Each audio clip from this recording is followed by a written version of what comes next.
Hello, everybody. Welcome to the latest episode of Bear Apologetics. We're doing an extra special one today. As I was getting ready, it occurred to me I almost want to call this the Blue Collar Evangelism Tour, um, because we've got a little bit ahead of. So I'm going to pat her on while Ethan fixes his headset. So this is Bear Apologetics, where a Christian and an atheist go through the basic claims of Christianity. I am the Christian of the equation, and so far. And my name is Bruce Burns. I'm an all-around Bible nerd. And my co-host, who is giving deep and meaningful looks at Zoom as he tries to figure out his technical issues, is Ethan Kromschroeder. And the technical details continue. So, I've been listening back through some of the old things, not because I'm a pathetic narcissist, but because people have asked me to start putting chapters into our very long podcasts, and that's something that is coming to a middle. It's a lot to listen through. All right, so while I don't have that ready, at one point I mentioned that one of my hobbies is actually studying biblical archaeology and all the evidences, and you had said that, and like that I've lost track of how many evidences there are to support the Exodus, and you said that we need to go through, and then I actually want to review the very last thing we did, because we just talked about the Mount of Transfiguration, and rather than take my word for it, I am going to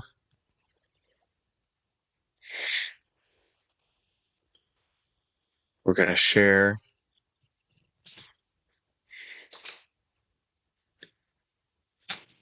Give me a second.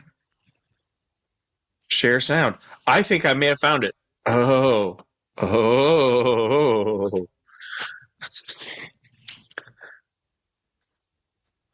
Optimize video sharing.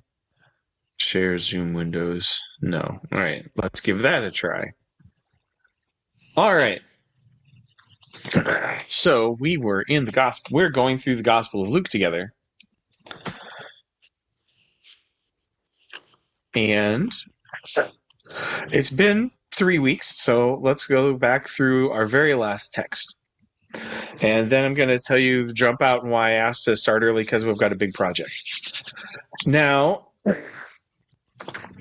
about 8 days after these sayings, he took up with him Peter and John and James and went up to the mountain to pray. Interesting side note, enemies of the Bible will look at the other synoptic gospels, which say 6 days. And so we should talk really quick about how numbering works in the ancient Near East, particularly to the Jewish mind. So there was a big talk in a town called Caesarea Philippi, which is actually just outside of Jewish territory. The Philip's town, into the glory of Caesar, you can kind of translate that in the Latin. And it was a place that had a bunch of pagan idols, and standing in front of where standing just outside of the city of all these pagan idols, Jesus said, "Who am I?" And his disciples like, "You're the Christ," and it finally gets it. And mind you, Jesus' earthly ministry took about 3 years, and from this point on, the whole rest of Luke, which is 2/3 of Luke, is like the last month of Jesus' ministry. Luke really focuses in on the end, and so they've been running around with him for going on 3 years now, and they're just now kind of starting to catch on. Which gives credibility to my mind, because the principal embarrassment, if you're going to make up yourselves as the followers of this God man, and you're the head of the religion, and you want all the power and the glory and everything, you would not make yourself look like a total clueless tool all the time. And yet the disciples are frequently going around like total clueless tools, which is encouraging to us when we turn around and realize that we're total clueless tools. Because guess who Jesus died for? All right, the wording in the other synoptic gospels is then 6 days, and in another way of counting, particularly in the Hebrew mind, is a part of a day counts, right? They always round up. So if this was a talk in the afternoon, that counts as 1 day. And if the event happening then there's 6 days, and then there's another day that it happens. And Luke also says about 8 days instead of 6 days later, which the other two synoptic gospels again are the three gospels that tell kind of the same story from different eyewitness points of view. And then there's John, who was asked to tell the rest of the story, and his gospel has a lot of stuff that the other three don't have. All right. So that's something you'll hear from atheists who want to destroy or attack God's word.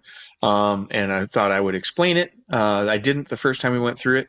So there's that little bit of, it's not a discrepancy. It's a difference in how you're measuring. All right. So he took with him Peter and John and James and went up on the mountain to pray. And as he was praying, from context, we're pretty sure this was happening at night. Because he would spend all day with the crowds, healing and preaching, and just being amazing. And then he kind of, his me time was when it was too late to stay up and talk anymore. And as he was praying, the appearance of his face was altered, and his clothing became dazzling white. And behold, 2 men were talking with him, Moses and Elijah, who appeared in glory and spoke of his exodus. Not departure, exodus, which is why which he was about to accomplish at Jerusalem. Now Peter and those who were with him were heavy with sleep, but when they became fully awake, they saw his glory and the 2 men who stood with him. And as the men were parting from him, Peter said to Jesus, "Master, it is good that we are here. Let us make 3 tents, one for you and one for Moses and one for Elijah." Not knowing what he said, because he's out of his mind. Reality just broke around him, and he's kind of going.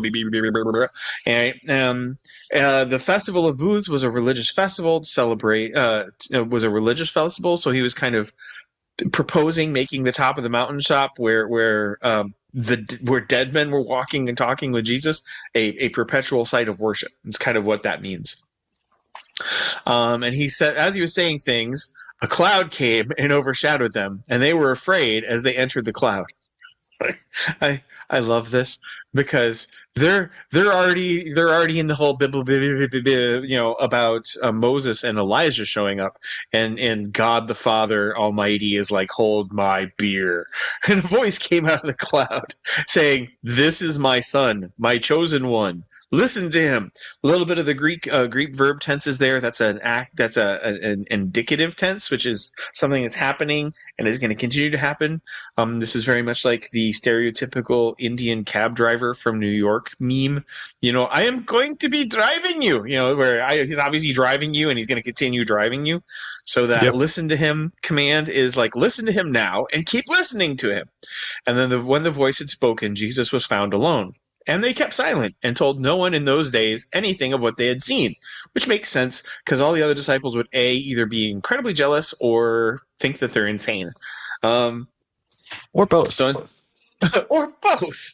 Yes, I'm so jealous that you saw God and it drove you insane. That's a Cthulhu action that I hadn't considered, but with less tentacles.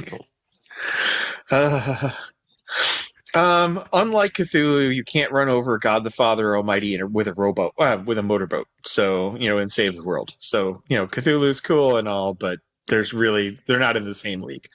All right. You can't chop them up and serve calamari. Yes. So,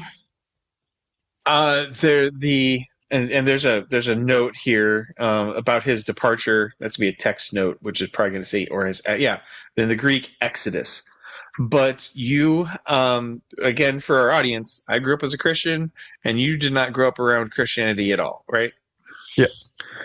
So, what does the word Exodus mean to you? Generally, the only time I've really heard the word is when people are talking about Christianity. Right. So. And my purpose of the podcast is to tell you about Jesus. And Moses, who did the Exodus back in the 15th century BC, is talking to Jesus face to face about Jesus's Exodus. So it occurred to me, we might take a look at what the Exodus was. Because God's word and the people who have just come down from heaven and are talking in front of with witnesses to Jesus, and again, it's kind of mind blowing. They're calling what Jesus does from here on his Exodus, and I think that's a really great way of framing the end of Jesus's earthly ministry, his victory on the cross, etc. But I'm going to try. So today we're starting a tangent. And the tangent is I'm going to try something really ambitious. And if somebody else had done this, because there are people who know way more about this than me, if somebody else had done this, I would just send you the link, because you can listen to it while you're at work and be caught up, that kind of thing. We could kind of summarize it. But I'm going to actually, it isn't a prepared thing. I'm going to try to rebuild it in front of you. And I'm going to try to do 3 things at the same time. And these are the 3 things where I can't find anybody else who's doing these 3 things. I'm going to dig into the archaeology that I find in perfect harmony with the biblical record. I'm going to go through the biblical record with you of this Exodus thing that happened in ancient Egypt. And I'm going to bring it forward at the same time to Jesus and show you that Jesus's ministry, what Jesus is doing on earth, is the Exodus. Because we've talked before about Jesus being like the center point of all history. Like until Jesus, all history was building up to Jesus. And after Jesus, all history is the effects of what Jesus did when he was here on earth. We talked about that in episode 1 when we kind of go over through the history of the world. There's like this ripples in a pond. You throw a stone in a pond and things ripple off, but those ripples are both forward and backwards. And this thing is so colossal, so important. God being here in reality as a mortal being, in time is such a thing that time itself is like echoing forward and backwards, all the way to the beginning and all the way to the end. And this is definitely one of those things. All right. So this is really ambitious because I could put you together a 10-hour playlist just on the archaeology, and I could put you together like 20 hours of Bible study just on the Exodus. And I could definitely find you an infinite amount of preaching on the mission of Christ. Right. So yeah. I'm going to try to put this all together, and I'm going to say off the bat, I am not interested in digging into. Okay, my aim is not to dig into the quibbling and the debates. I'm going to tell you a story because I have studied for a while before I realized I did not want to teach. History was going to be. I originally was a opera and pre-seminary and French and international business triple major. And when I discovered that I needed sleep, then I kind of cut back on a couple of those things. And right? here I thought my 2 degrees before 21 was ambitious. Well, we share a work ethic. My friends and family, their number one concern is that I stop working myself to death because I was in my mid 40s when I had my first stroke. And so, which was God's little way of saying slow down. Because before then, I was working 6 jobs and I was perfectly happy. I have both worked myself to death and loved it so. And those 6 jobs were also of writing books. I'm working on it.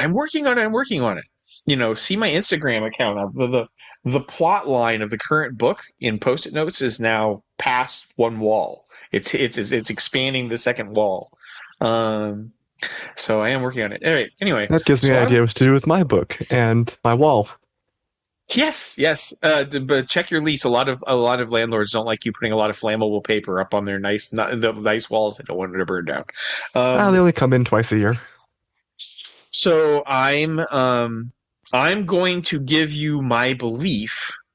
I'm going to skip, to save time, I'm going to skip the debates. And I'm going to tell you one anecdote from my time when I was studying history at the University of Akron back in the 1990s. That was when I I was done with the debates. And so this was at the University of Akron. I was 22ish, so 1997, 96, 97. As I'd say the year. There is a part their version of the history requirements called Western cult, which is Western culture and civilization. We all call it Western cult.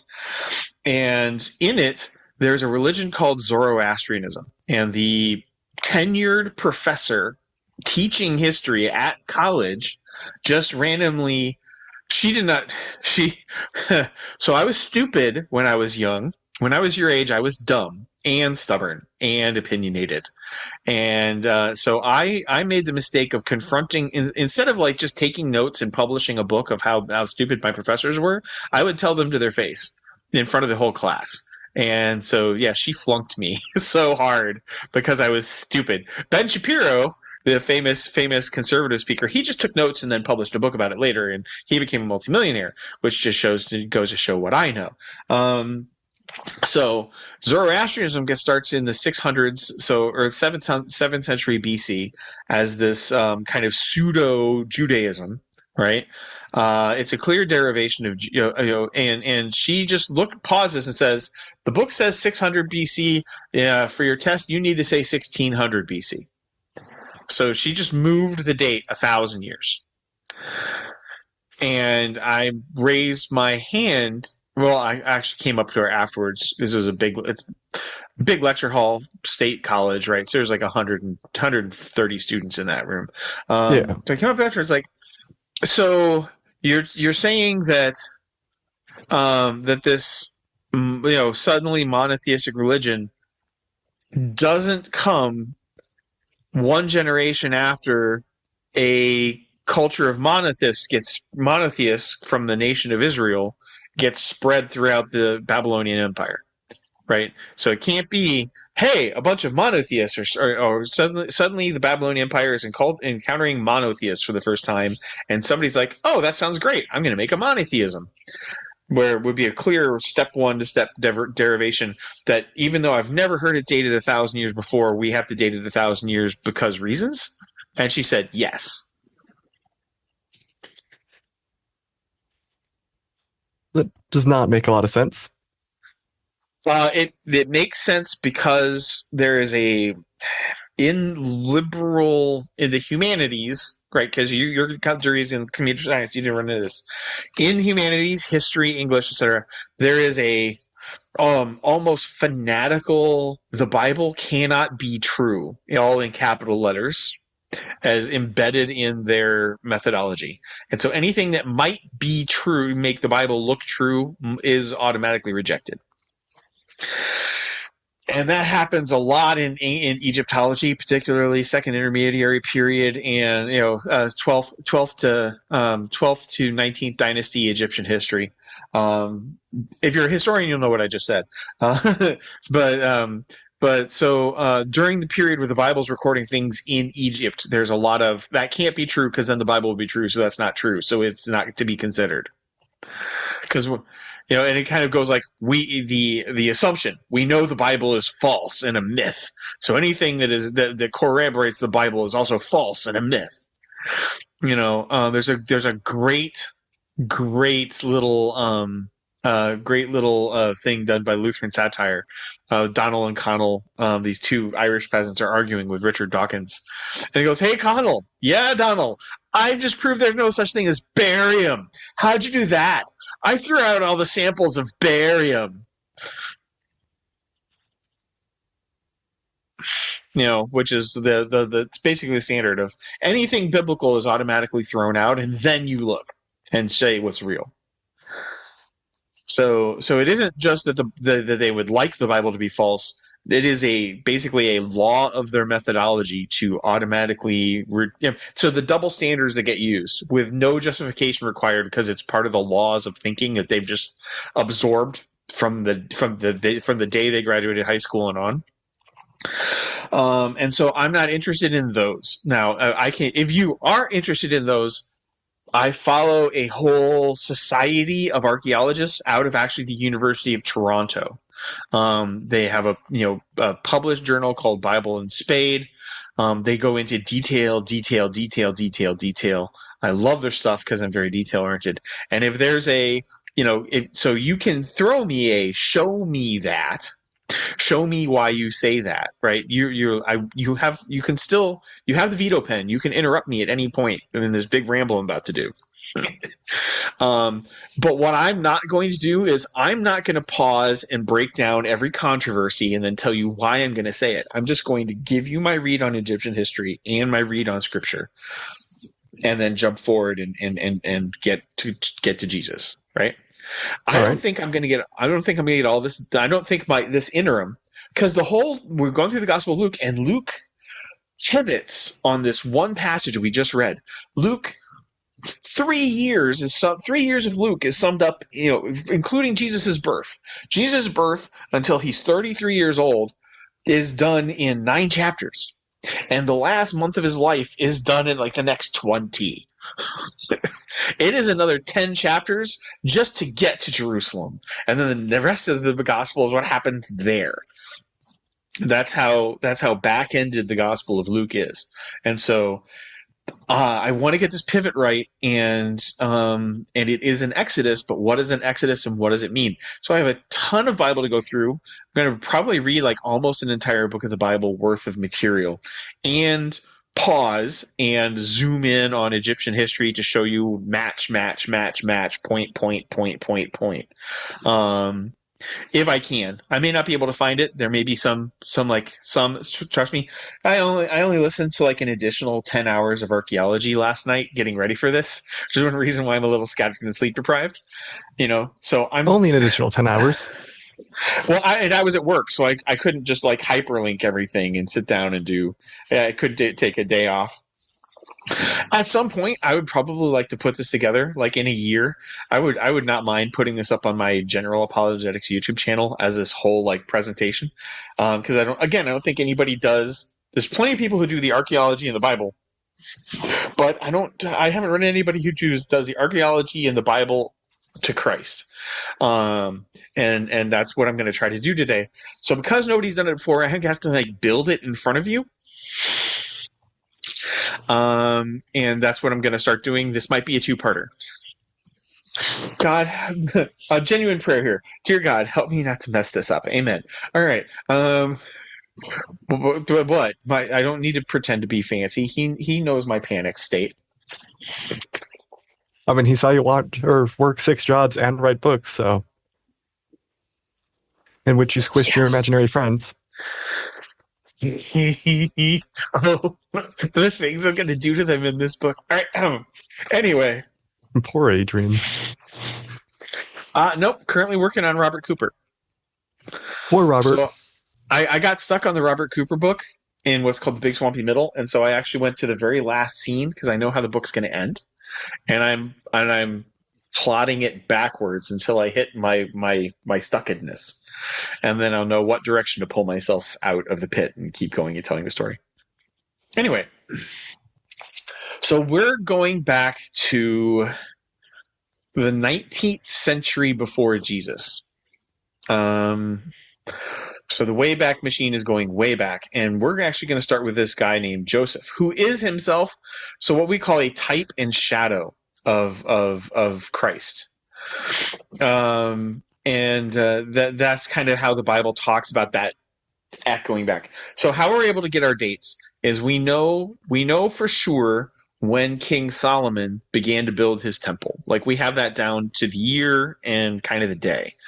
And then we have a specific, this happened, this many years since the Exodus. So we can date the Exodus, right? So because we can just count back and be relatively sure. Right. And then with the archaeology that helps us narrow it down because of how Hebrew counts, that'll give us like within 3 years because they always round up.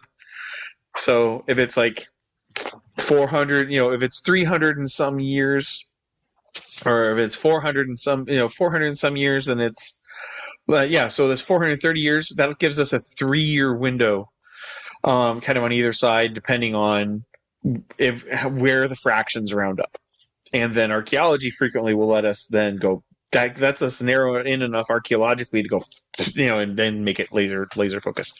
Like the archaeologists I follow, they believe they know the exact day that the Exodus happened. In the middle of April. Yeah. So April 1446. I guess there's worse times to be stuck in the desert. So here's this is the one controversy one of the two controversies I'm actually going to talk about in terms of dating. Moses wrote the first 5 books of the Bible. He wrote them in the 1440s and during this Exodus, and that's when the first 5 books of the Bible are written. And but then over the centuries, names of places change. And so the people of Israel had a choice. They could update the names so that the people reading it could continue to have faith, or they could let it all turn into mythology, right? A good example of this would be the Iliad, the story of the Trojan War, where it was against Ilium. And Ilium, Troy, was considered to be a mythological place until somebody found it, because nobody knew where Ilium was anymore. Because what they didn't do to Homer is they didn't update the names. As names change, because countries rise and change and languages change, they just left the ancient names until it became out there somewhere land, and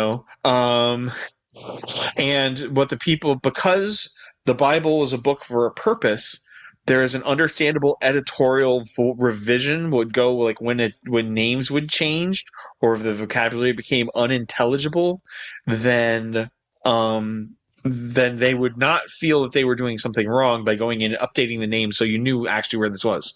And a place that is a critical location of the Exodus is what was for about 1,000+ years called Ramesses. But when these events were happening, when most of these events were happening, it was known as Avaris. And before Avaris, it was like a border trading post. When Joseph was living, it was a recently established border trading post because the Egyptians don't like foreigners, and so they would have like a village kind of outside of Egypt proper, or on the border of Egypt proper, where the dirty, unclean foreigners could go, and then all of the main Egyptian culture wouldn't have to smell them or look at them. If you think of racism as a unique thing to America, you just have not read any history, right? So those dirty. The Egyptians called the people from the Levant, right? The Syria, Jordan, Lebanon, that region. They called them Asiatics, and it was not a compliment. And so the dirty, smelly Asiatics could go to the trading town, and they would deal with those poor people, unfortunate enough to smell them. And Egypt would get all the trade benefits, and they wouldn't have to smell them, right? And this is actually this town that in our first period is this kind of recently established within that 100 years trading outpost, and the name I can't read. It's like Mahwat or something, and Mahwat after two dynasty changes becomes known as Avaris, and then 2 more dynasty changes it becomes known as the city of Ramesses. And so in the updated text, it's called Ramesses because everybody knows Ramesses. Because by the time it was called Avaris, it was possibly the largest city in the world at the time. All right. Yeah, things grow and fade throughout history. Yep. There's one thing really cool about the Wheel of Time books that get that, like they're just wandering through ruins of what used to be the capital of this great empire, and it's just like like 5 people remember the name of this place.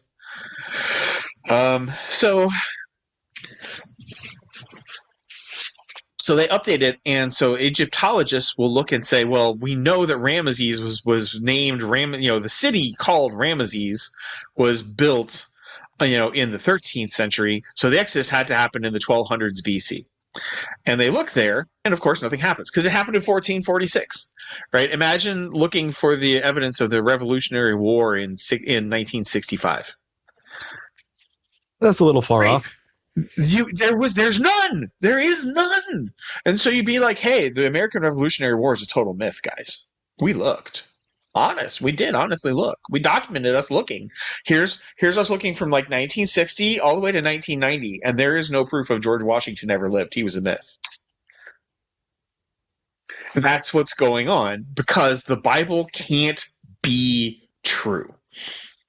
So what you can't do is you can't use the chronology in the Bible to look for when the Bible says something happened, because then the Bible could be true. Right? I'm not, and every single point I'm going to tell you, there is that kind of argument in the archaeological schools of Egyptology, and I'm not going to repeat that for every single point because I've got a life, and you're here to learn. You're not here to. But hey, if those sound like interesting debates, or you want to dig deeper, I can hook you up, man. I got this website from these archaeologists. It's got all the links and all the hyperlinks and all the books, and you can start to teach yourself, Egyptian like I am to debate Mormons, because they claim their books is secretly translated Egyptian, and I want to be the guy who goes, oh, well, that's interesting. I speak Egyptian. What do you want me to translate? And then they go, and run away because I kind of groove off of that action. Anyway, but not enough to move to Toronto to get so much fun.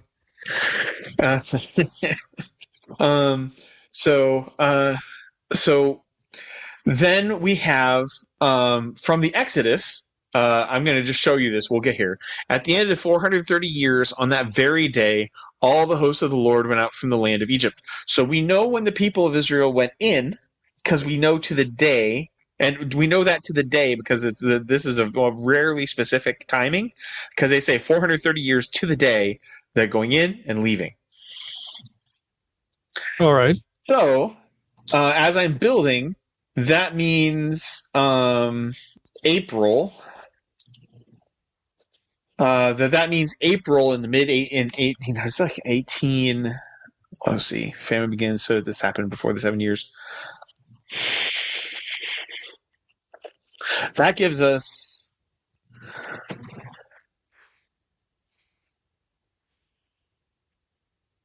we can just do the math here.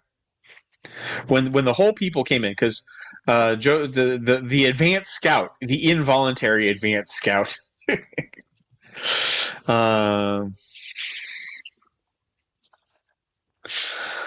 yeah. All right. So 1876 is the specific year.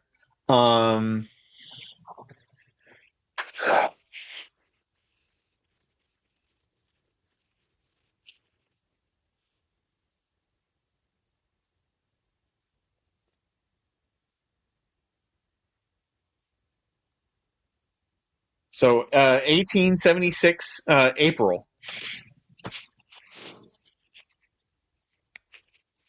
That's how we can get a date, and we can zip, then zoom back. So I'm going to tell you what happens in this 19th century. It's a lot. I'm going to start going quickly. Oh my! Technically, I think I can get through all the Bible stuff, but we're going to get there. All right.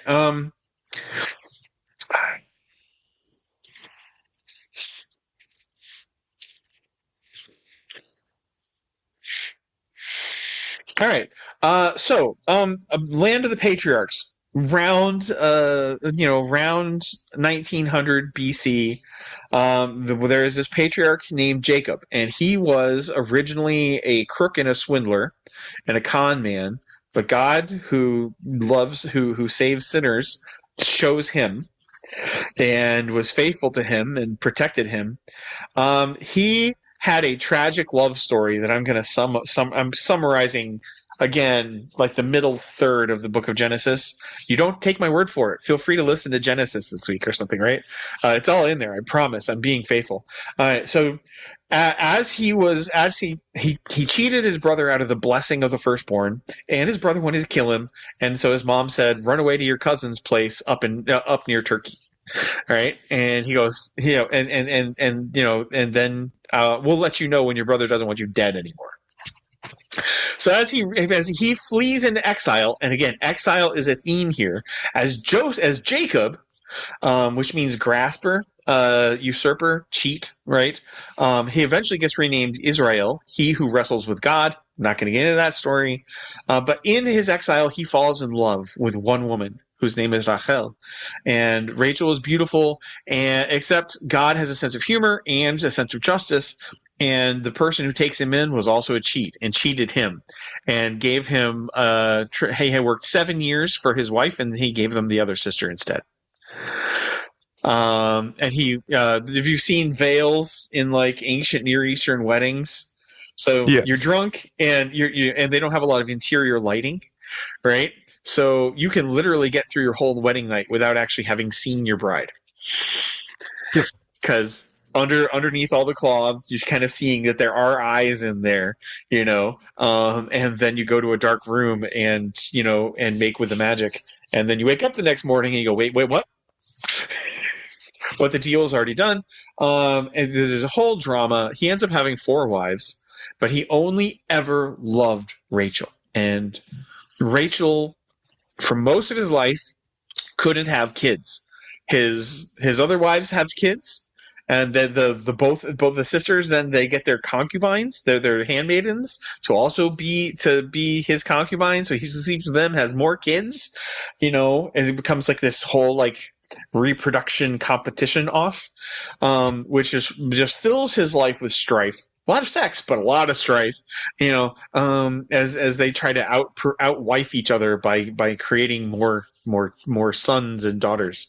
1 daughter, and 10 sons, and then finally, the woman the love of his life, gives him this boy named Joseph. And then she eventually has another son very late in life, and she dies during childbirth. So all he has of the love of his life are these 2 boys, Joseph and Benjamin. And they're about 10 from the context. They're like 10, 12 years apart in age. All right.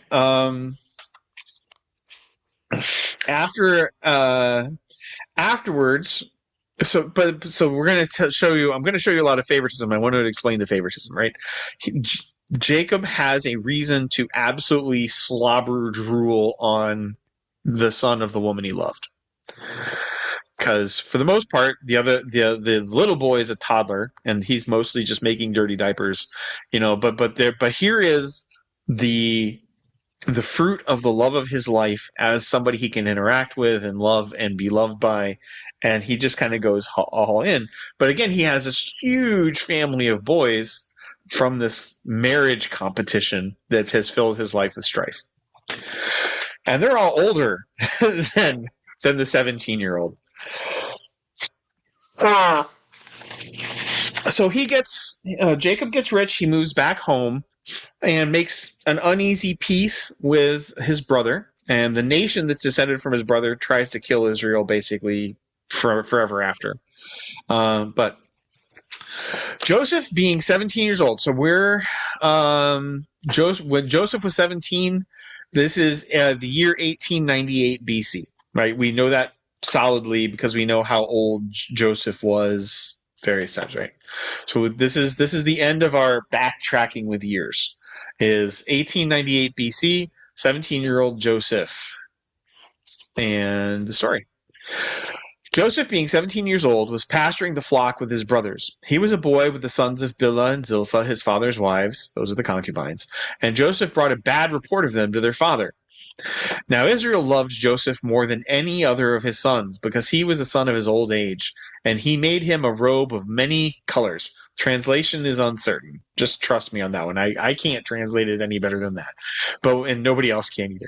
But when his brothers saw that their father loved him more than all his brothers, they hated him and could not speak peaceably to him. Yeah, go figure. You've got brothers, you get this. Yep. Now Joseph had a dream, and when he told it to his brothers, remember, young men are not smart, they hated him even more. He said to them, "Hear this dream that I have dreamed. Behold, we were..." Oh, come on. There you go. Behold, we were binding sheaves in the field, and behold, my sheaf arose and stood upright, and behold, your sheaves gathered around it and bowed down to my sheaf. His brother said, Are you indeed to reign over us, or are you indeed to rule over us? So they hated him even more for his dreams and his words. Then he dreamed another dream, and told it to his brothers, and said, Behold, I have dreamed another dream. Behold, the sun and the moon and 11 stars were bowing down to me. But when he told it to his father and to his brothers, his father rebuked him, saying, What is this dream you have dreamed? Shall I and your mother and your brothers indeed come to bow ourselves to the ground before you? And his brothers were jealous of him, but his father kept the saying in mind. Now his brothers went to pasture their father's flock near Shechem, and Israel said to Joseph, Are your brothers not pasturing their flock at Shechem?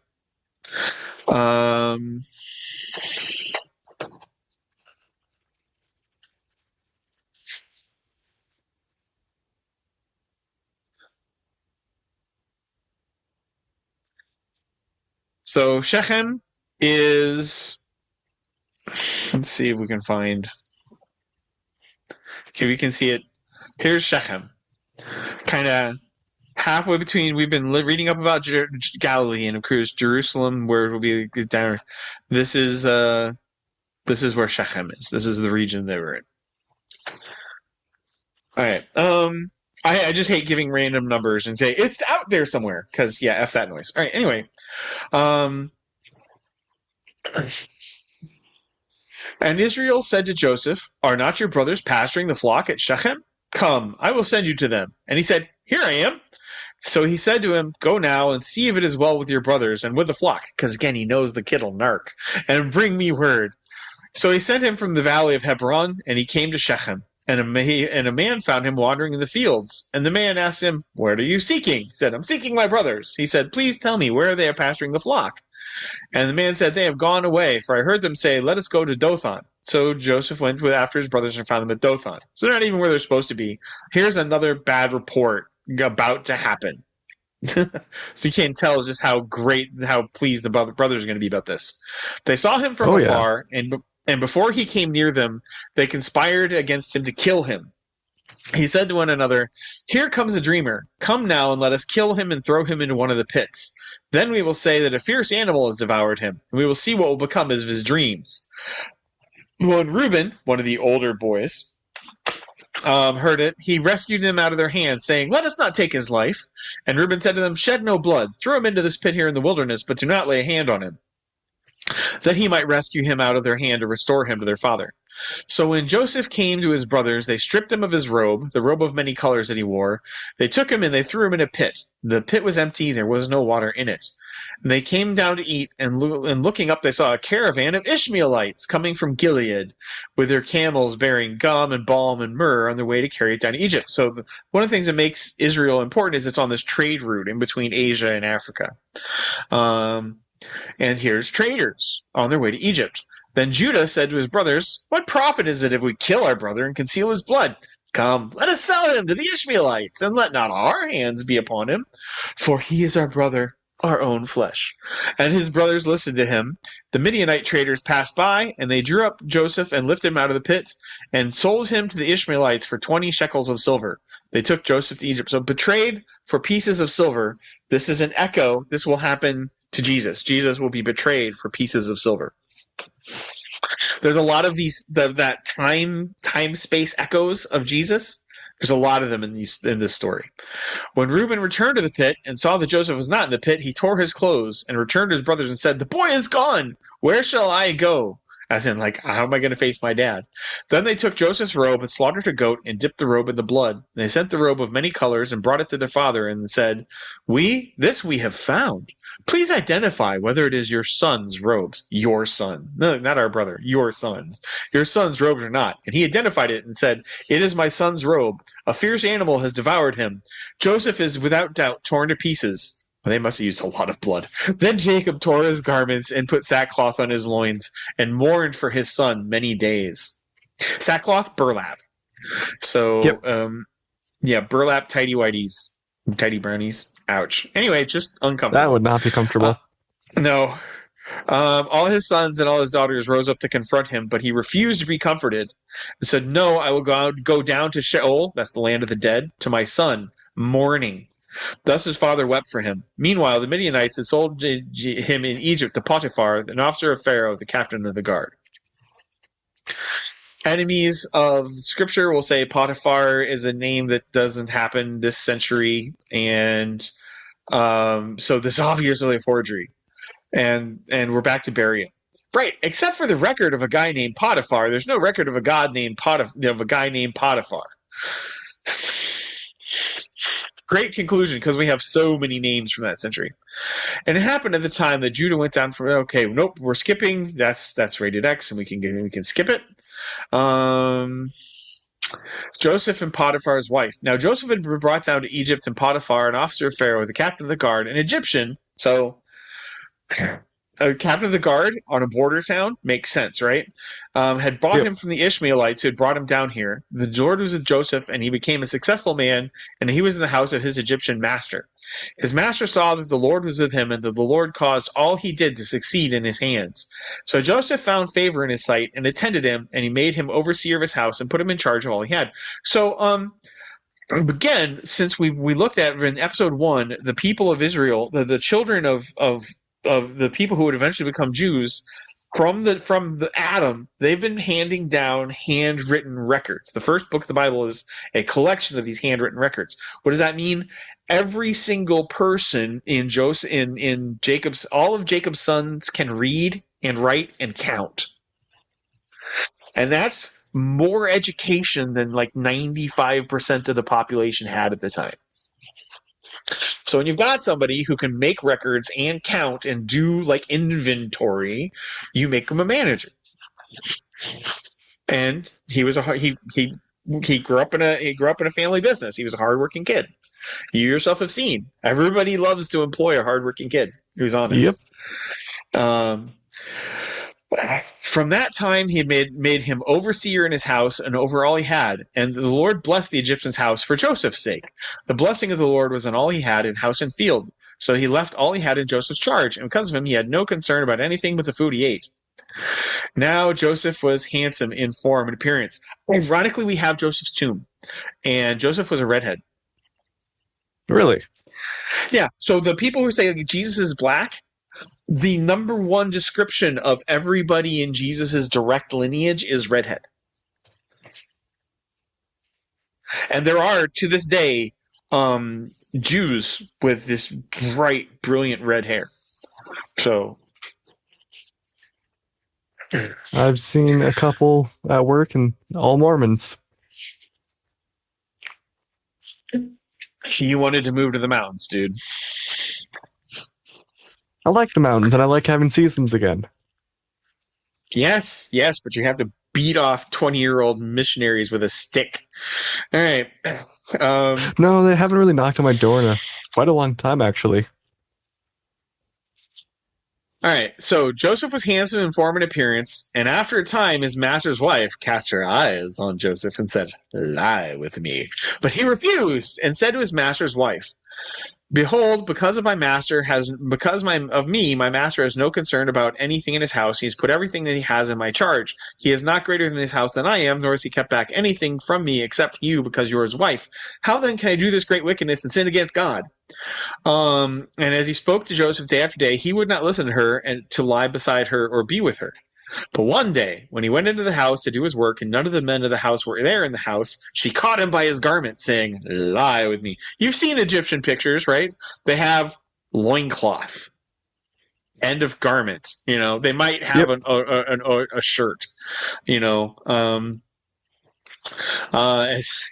but she caught him by his garment, saying, "Lie with me, hubba hubba." But she left his garment in her hand and fled and got out of the house. As soon as she saw that he had left his garment to her hand and fled out of the house, she called to the men to her household and said to him, "See, he's brought among us a Hebrew to laugh at us, mock us," right? "He came in to me to lie with me, and I cried out with a loud voice.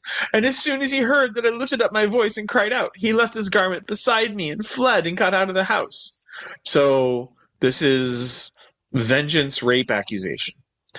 Then she laid up his garment by her until his master came home. And she told him the same story, saying, "The Hebrew servant you have brought up among us came in to me to laugh at me. But as soon as I lifted up my voice and cried, he left his garment beside me and fled out of the house."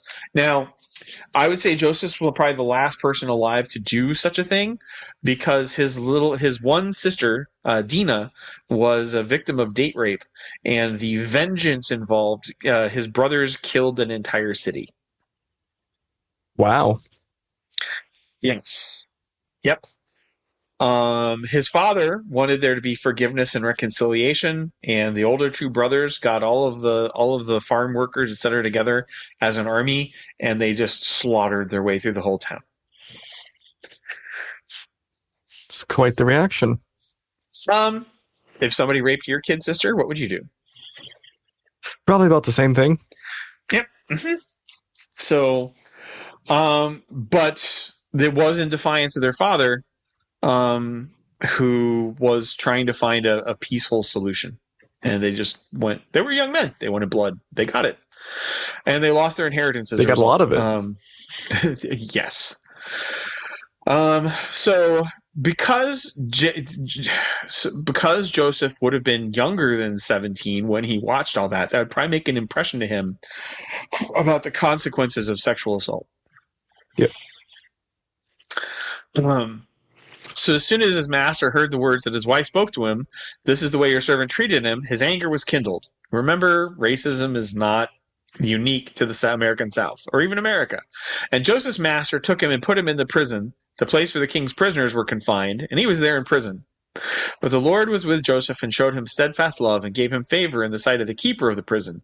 And the keeper of the prison put Joseph in charge of all the prisoners who were in the prison. Whatever was done there, he was the one who did it. The keeper of the prison paid no attention to anything that was in Joseph's charge, because the Lord was with him. And whatever he did, the Lord made it succeed. Okay. I'm skipping this chapter. I'm going to sum it up. There's two prisoners. They have dreams. Two prisoners from Pharaoh's own household, which means he would be imprisoned in what is now what is called Thebes.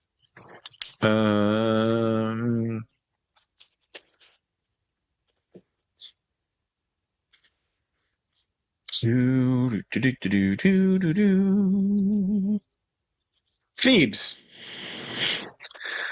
is here.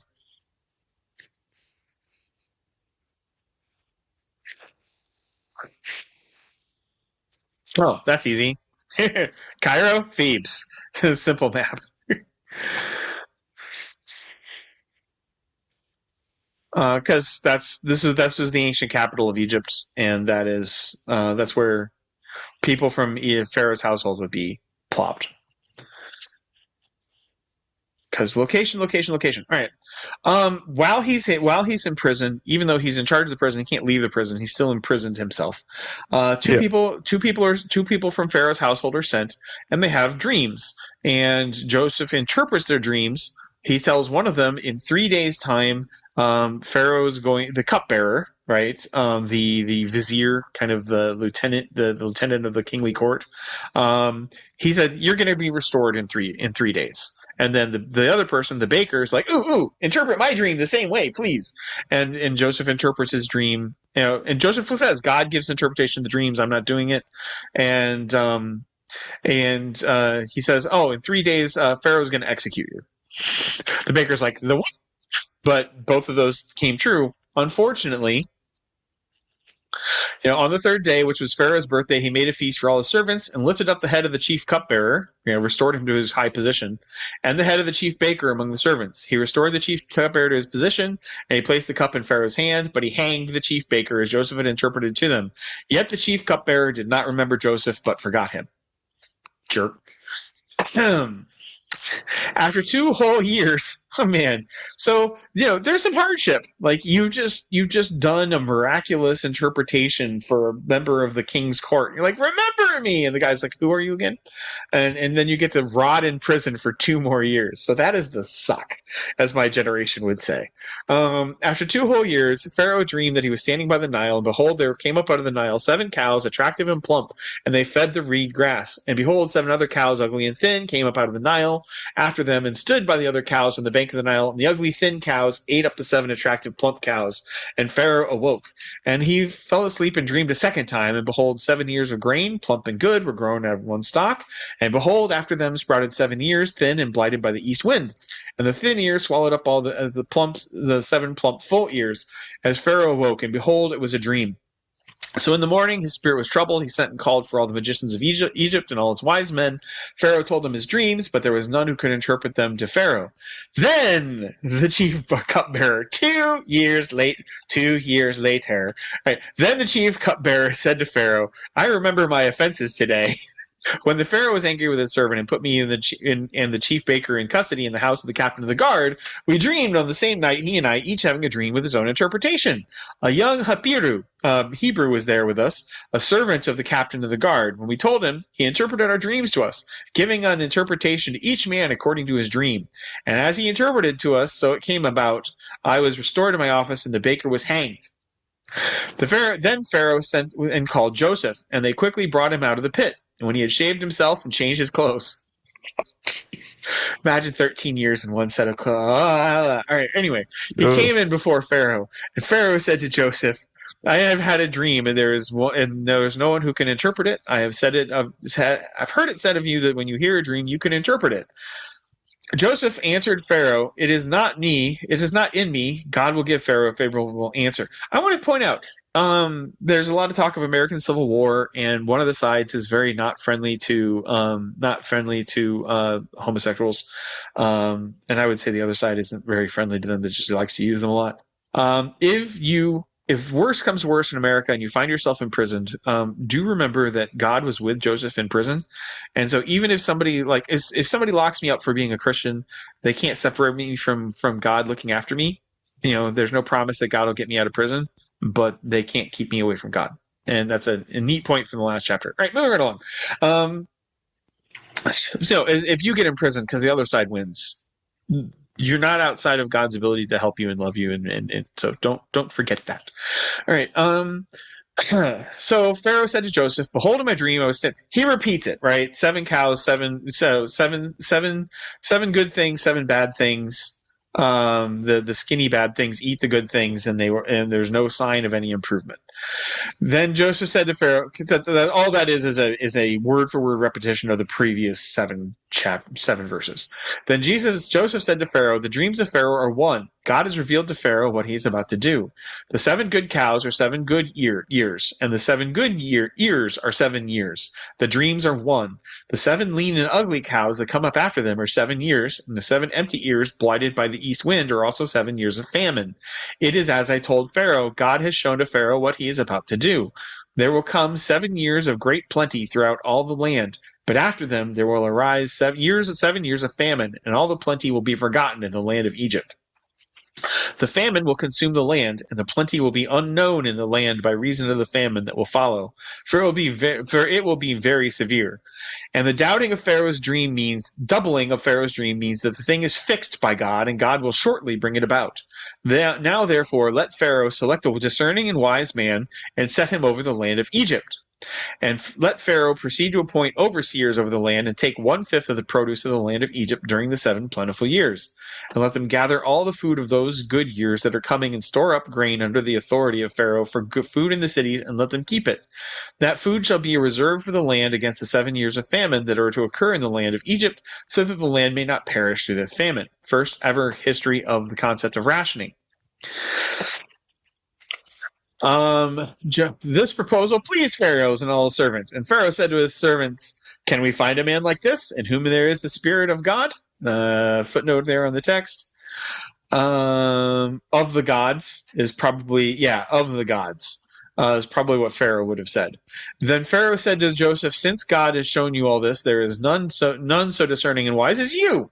You shall be over my house, and all my people shall order themselves as you command. Only as regards to the throne will I be greater than you." And Pharaoh said to Joseph, "See, I have set you over all the land of Egypt." Then Pharaoh took his signet ring from his hand and put it on Joseph's hand, clothed him in his garments of fine linen, and put a gold chain around his neck. And he made him ride in his second chariot, and they called out before him, "Bow the knee!" So, you know who's going to be in that crowd? Potiphar, who imprisoned him. If the guy's still alive, he's bowing down to the man he falsely imprisoned. Thus he set him over all the land of Egypt. Moreover, Pharaoh said to Joseph, that made him really happy.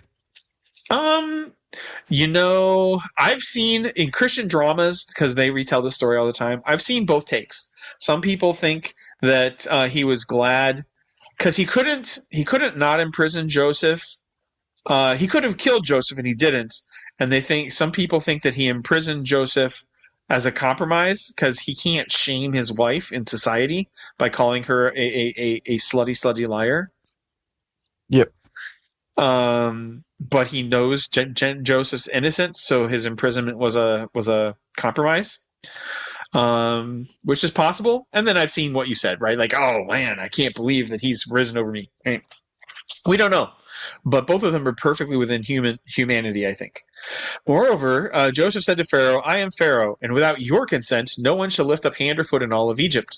And so it makes him prime minister, basically. And Pharaoh called Joseph's name Zaphanath-Paneah, and he gave him in marriage Asenath, the daughter of Potiphera, priest of On. So Joseph went out over the land of Egypt. Joseph was 30 years old when he entered the service of Pharaoh, king of Egypt. So rebuilding, Joseph, 1885 BC, Joseph's ascension. Now we can look at the 12th dynasty of Egypt, 1885 BC. 1885, Senusret II. And he only lives he dies in 1878. So 7 years. So here's something interesting. Senusret lives during the 7 years of prosperity. And unlike his successor, Senusret maintained good relations with the various nomads, which would be like Joseph's people, or provincial governors of Egypt who were almost as wealthy as the pharaoh. So he had other. Archaeology confirms that this guy put a lot of power and trust in his administrators.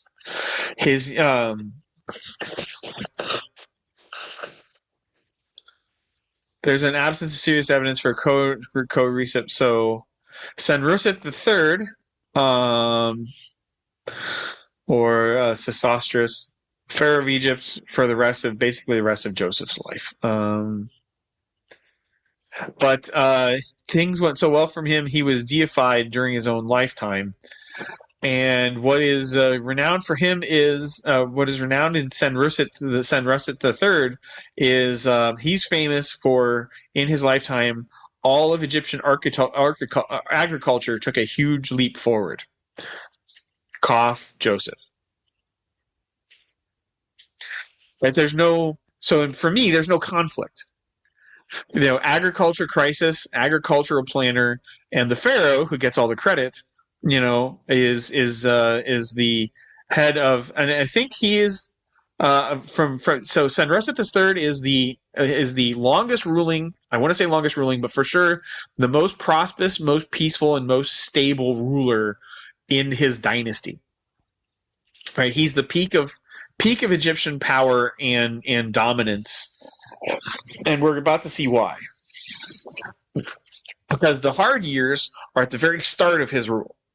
It very much looks like that the flip from feast to famine was the year that the old pharaoh died. That also means he's probably a kid, right? So Joseph would be 37 when the feast of famine flips, and this kid might well be as young as 10. I'd have to double check, but junior high schooler quite easily. And so Joseph is really running Egypt, as it would be like running Egypt as the regent behind the scenes, quite possibly throughout this period. All right, so Joseph was 30 years old when he entered the service of Pharaoh, king of Egypt, and Joseph went out from the presence of Pharaoh and went through all the land of Egypt. During the 7 plentiful years, the earth produced abundantly, and he gathered up all the food of these 7 years which occurred in the land of Egypt, put the food in the cities, he put in every city the food in the fields around it. Joseph stored up grain in great abundance, like the sand of the sea, until he ceased to measure it, for it could not be measured. They ran out of significant digits. Before the year of famine came, 2 sons were born to Joseph. Asenath, the daughter of to Joseph. Asenath, the daughter of Potiphar, priest of On, bore them to him. Joseph called the name of the firstborn Manasseh, for he said, God has made me forget all my hardship and all my father's house. Manasseh sounds like the Hebrew for making to forget. Here's another proof that the Mormons are just a total made-up man cult. Is the names of their fake scripture is gibberish. And they get really pissed off when I read the Book of Mormon and I start translating. Like I'll translate the names like I'm reading bad Indian, and then God made to forget. The descendant of God, made to forget, said to golden son, and I will read that, and then I'll get to the names of their false prophets, and I'll say, and then Bimblewimble said to, and they get really pissed. But I'm like, I'm sorry, those aren't words. They don't have meaning, and I'm conveying to you that those are made up sounds that have no meaning, and they just, there's high blood pressure among the Mormons at that point. Anyway, but Hebrew's a word where names are where everybody's name means something. So first name is basically, his name is forgetting, and so he's got enough joy in having his own kid that he forgets that he's no longer constantly mourning his loss of his dad and his home. The name of the second one he called Ephraim, for God has made me faithful in the land of my affliction. Or God has made me fruitful in the land of my affliction. Ephraim sounds like the Hebrew for making fruitful. All right. The 7 years of plenty occurred in the land of Egypt came to an end, and the 7 years of famine began. And we know from archaeology, Senroset III takes over this year. So there's the change in dynasty. When all the land of Egypt was famine, the people cried to Pharaoh for bread. Pharaoh said to all the Egyptians, "Go to Joseph. What he says to you, you do." So when the famine had spread over all the land, Joseph opened all the storehouses and sold to the Egyptians, for the famine was severe in the land of Egypt. Moreover, all the earth came to Egypt to Joseph to buy grain, because the famine was severe over all the earth. So this wasn't a local weather event. This was, some volcano somewhere blew its top, and it took a while for the world to recover.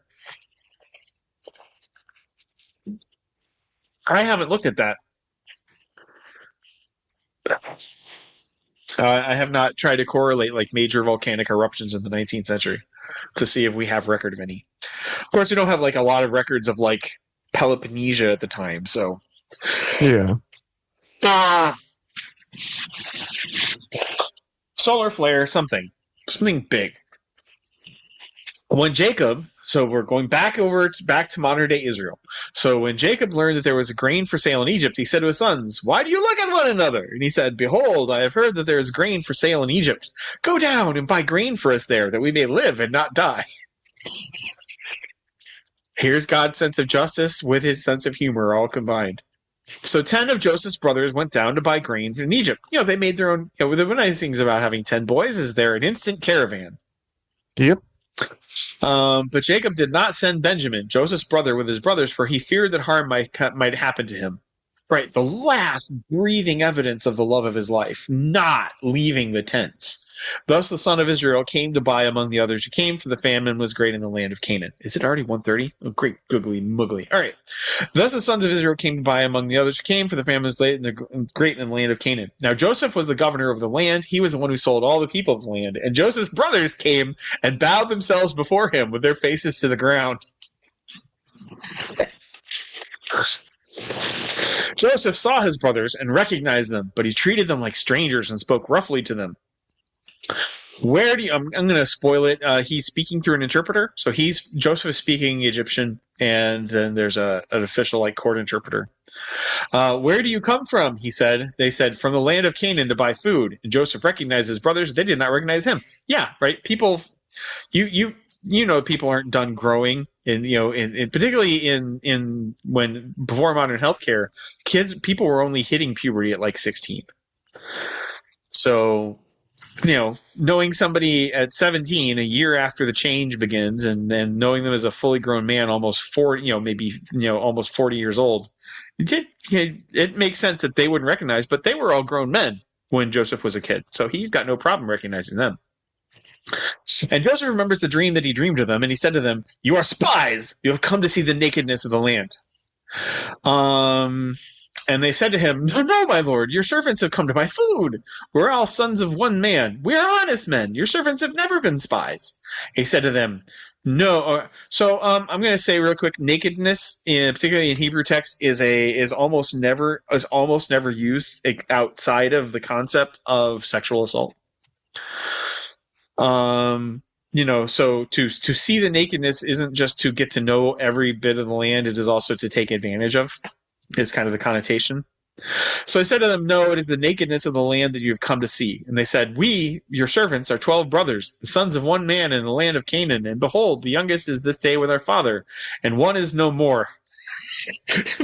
Soak in the irony, they say to Joseph. But Joseph said to them, "It is as I say to you, you are spies.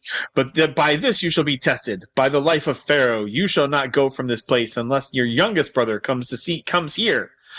Joseph wants to make sure that Benjamin's alive. Dad loved Joseph. They think they killed Joseph. Dad loves Benjamin. Did they kill him too? He doesn't know. "Send one of you, and let him bring your brother, while you remain confined, that your words may be tested, whether the truth is in you, or else, by the life of Pharaoh, surely you are spies." And he put them together in custody for 3 days. Talk about shit and kittens. All right, so on the third day, Joseph said to them, "Do this and you will live, for I fear God. If you are honest men, let one of your brothers remain confined to where you are in custody, and let the rest go and carry grain for the famine in your households. And bring your youngest brother to me, so your words will be verified, and you shall not die." And they did so. They said to one another, "In truth, we are guilty concerning our brother, in that we saw the distress of his soul when he begged us, and we did not listen. This is why the distress has come on." So here's a new detail. While Joseph was down in the pit, they didn't beat him unconscious. He was crying and pleading for his life to his brothers, who were just standing up there at the edge of the pit, hating down on him. And Reuben answered them, "Did I not tell you not to sin against the boy? But you did not listen. So now there comes a reckoning for his blood." And they did not know that Joseph understood them, for there was an interpreter between them. Then he turned away from them and wept. And he returned to them and spoke to them. Then he took Simeon from them and bound him before their eyes. And Joseph gave orders to fill their bags with grain and to replace every man's money in his sack, and to give them provisions for the journey. This was done to them. Then they loaded their donkeys with their grain and departed. And as one of them opened his sack to give his donkey fodder at the lodging place, he saw his money in the mouth of his sack. He said to his brothers, "My money is here, been put back. Here it is in the mouth of my sack." At this their hearts failed them, and they turned trembling to one another. "What is this that God has done to us?" So, one point out, Joseph has already had mercy, right? Because his initial punishment, which he had every legal right to do, was to hold them all prisoner until somebody could bring proof that they hadn't killed Benjamin. But even after 3 days, 3 days in prison, Jesus is going to be 3 days in the grave. Then the mercy kicks in. So this is those echoes in time. These coincidences, not coincidences. I'm a big Doctor Who fan, or before Doctor Who got really, really trashy and preachy and bad, So I tend, when I see this kind of timing and stuff pulsing back through time, my brain goes timey-wimey, but because I am a nerd, but that's a tiny whiny moment where like reality has been bent by Jesus's life a little bit, and just the details kind of tweak a little to conform to point ahead to the big event. Anyway, so 3 days in prison and then they're restored, but he's still their little brother and he's still got a little bit of a grudge. And so to let the head games begin, right? So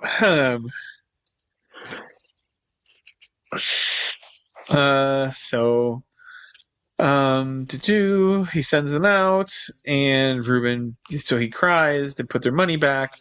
Their hearts failed them. They turned trembling to one another, saying, "What has this God has done to us?" Then they came to Jacob their father in the land of Canaan. They told him all that had happened, saying, "The man, the Lord of the land, spoke roughly to us and took us to be spies. But we said to him, 'We're honest men. We've never been spies. We're 12 brothers, sons of our father.'" You can tell that's a reflex. "One is no more, and the youngest is this day with our father in the land of Canaan. And the man, the Lord of the land, said to us, 'By this I shall know that you are honest men. Leave one of your brothers with me, and take grain for the famine of your households, and go your way.'" So even while they're his enemies, while he doesn't know whether or not they've killed his only full-blooded brother, Joseph is still showing mercy to his brothers. He's giving them the food to provide for his dad and that household. "Bring your youngest brother to me, that I shall know," because that's gonna echo forward again. Because I'm not just doing the history; I'm also trying to tie it to Christ. So even Jesus said, God causes the rain to fall on the evil and the good.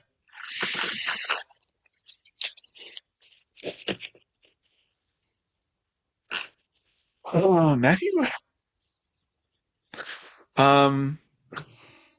In context. "But I say to you, love your enemies and pray for those." This is Jesus speaking. This is the Sermon on the Mount, the echo to the Sermon on the Plain we went over. "But I say to you, love your enemies and pray for those who persecute you, so that you may be sons of your Father who is in heaven. For he makes his sun to rise on the evil and on the good, and sends rain on the just and the unjust." So one of the things that is great about God is he gives good things even to people who hate him while they hate him. Right? You're not a fan of Yahweh. You're an atheist, and yet you have had good things in your life. You've had good food. You had a good you have a good family. You've gotten a good education. God's given you academic prosperity. All of these things. This is God showing you love without you doing anything to earn it. Like, you're not even giving him love back, and he's still giving you good things. And this is echoed back in Joseph, where his brothers have done nothing but wrong to him, and he's still giving them good things. That he's living out what Jesus says, and Jesus ultimately embodies it because he does everything necessary to give us, his enemies, eternal life. But this echoes back even to Joseph, even to the 19th century BC, because God is still God, and he still motivates the same way. Anyway. Have I lost you? Like, I'm seeing motion over there. But let's give a little proof of life real quick to the I'm audience. alive. My dog's just trying to hang out. No worries. And I'm trying to get through a lot of stuff. So I am talking. He's been walking back and forth behind my chair and his little bed for the last half hour. Love me. He's like, "You're here, but you're not paying any attention to me."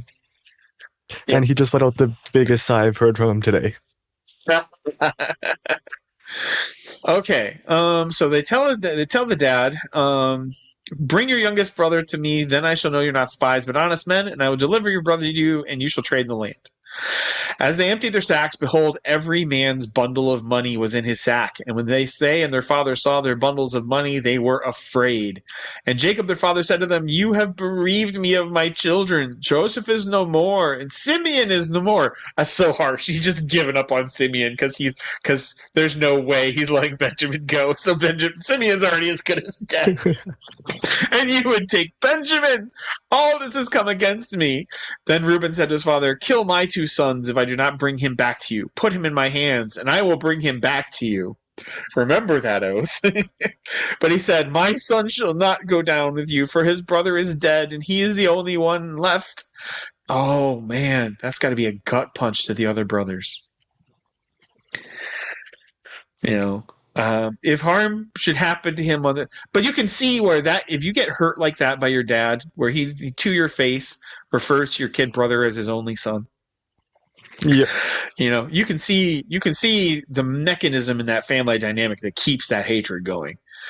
If harm should happen to him on his journey that you are to take, you would bring down my gray hairs with sorrow to Sheol, right? I would die of grief if anything happened to Benjamin. And Benjamin is probably in his early 20s because it was 13 years plus 7. It's even Joseph was in 20 years. So Joseph is 37, and Benjamin cannot be any younger than 18. Like if Joseph was sold the year Benjamin was born, Benji would be about 18. So somewhere probably between 18 and 25. So he's your age, is the youngest boy. Now the famine was severe in the land, and when they had eaten the grain that they had brought from Egypt, poor Simeon's just rotting in prison for months. Their father said to them, "Go ahead, buy us a little food." But Judah said to him, "The man solemnly warned us, saying, 'You shall not see my face unless your brother is with you. And if you will send our brother with us, we will go down and buy you food. If you will not send them, we will not go down. For the man said to us, you shall not see my face unless your brother is with you.'" Israel said, "Why did you treat me so badly as to tell the man that you had another brother?" They replied, "The man questioned us carefully about ourselves and our kindred, saying, 'Is your father still alive? Do you have another brother?'" What we told him was an answer to these questions. Could we in any way know that he would say, "Bring your brother down"? And Judah said to Israel his father, "Send the boy with me, and we will arise, that we will may live and not die, both we and you, and also our little ones. I will be a pledge to his safety." Now, Judah is actually the ancestor of Jesus. So there's this theme that Jesus is present in his current ancestor, right? As time goes, Jesus is kind of with the I don't mean to be gross. The phrase that Hebrews puts it is that Jesus was present in the loins of his ancestor, right? And I don't want to say like something blasphemous or crude like magic Jesus sperm power, but many times the people who will be Jesus's ancestor stand in for the Savior in a way. And in here, Judah, who's the fourth born boy, but the oldest boy slept with one of Dad's wives, so he lost his inheritance. The other two slaughtered Shechem in vengeance, and they lost their inheritance. So Judah is now the heir. And indeed, the kings and Jesus come from Judah. Boy number 4. And in here, Judah is stepping in to provide what could not otherwise be provided. And in this, he's echoing. This is that type and shadow, again, that timey-wiminess of Jesus. That seems to have particularly echoed down along his gene pool. I will be a pledge for his safety. And Jesus is our pledge. From my hand you shall require him. Jesus delivers. If I do not bring him back to you and set him before you, let me bear the blame forever. Jesus actually brings us to the Father. If I had not delayed, we would now have returned twice. Then their father said to him, "If it must be so, then do this. Take some of the choice fruits of the land in your bags and carry a present down to the man. A little balm, a little honey, gum, myrrh." Myrrh is really expensive. Pistachio nuts, really expensive. Almonds, really expensive. Take double the money with you, right? So you're going to pay what you originally owed and enough for another dose. Carry back with you the money. Perhaps it was an oversight. Take also your brother. Gasp, pain. And arise, go to the man. May God Almighty grant you mercy before the man, and may he send back to you brother and Benjamin. And as for me, if I am bereaved of my children, I am bereaved. So he's not making any doubt that as far as he's concerned, he's as good as living dead if he doesn't have these people that he loves. But so the men took the present and they took double the money with them and Benjamin. They arose and went down to Egypt and stood before Joseph. When Joseph saw Benjamin with him, he's alive, right? When Joseph saw Benjamin with them, he said to the steward of his house, "Bring the men into the house and slaughter an animal and make ready, for the men are to dine with me at noon." Really whiplash, Batman. The man did as Joseph told him and brought the men to Joseph's house. And the men were afraid because we were brought to Joseph's house. So they don't know what's going to happen. Are we being executed? What's about to happen?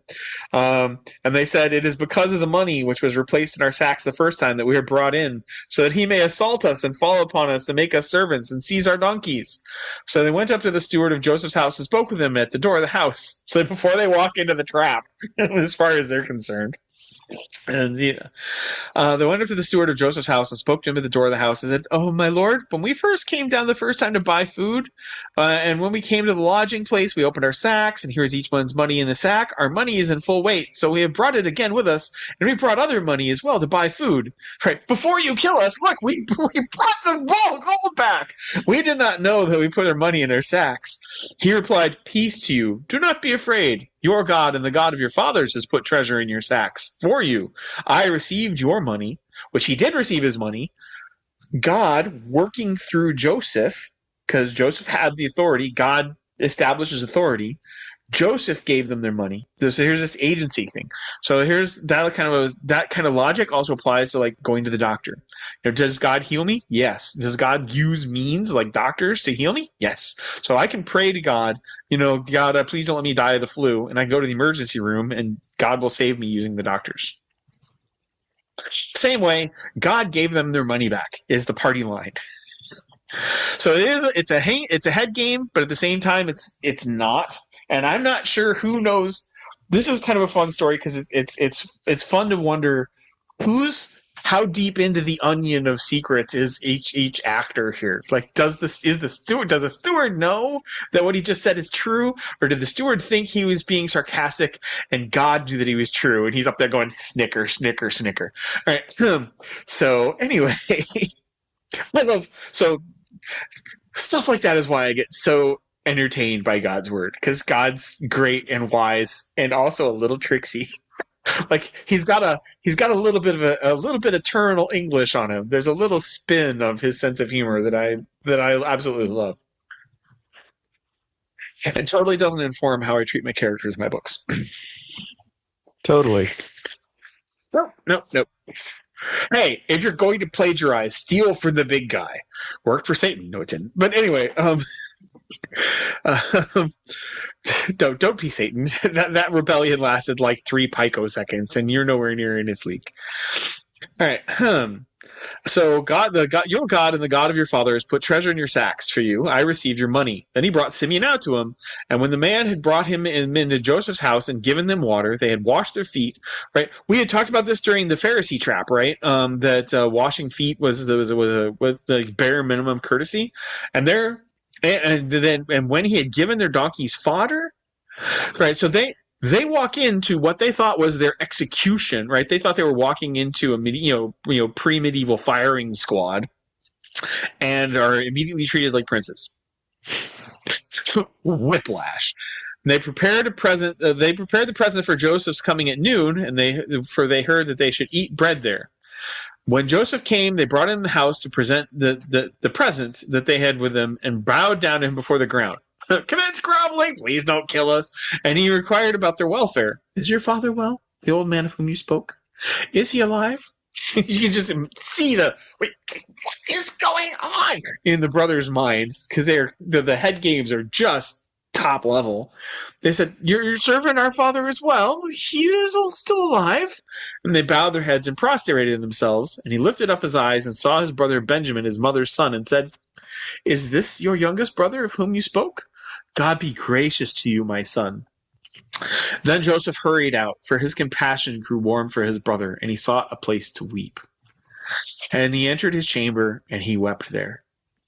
So just seeing his kid brother wasn't murdered, wasn't his wicked brothers had not killed his kid brother, and he loses his shit. He absolutely has to cry his eyes out and then hit reset. I love this because it's not wrong to be sensitive. It's not wrong to have feelings. And so, like, the macho jerk face school of homophobia can kiss my grits, because the heroes of the Bible had feelings and expressed them. All right.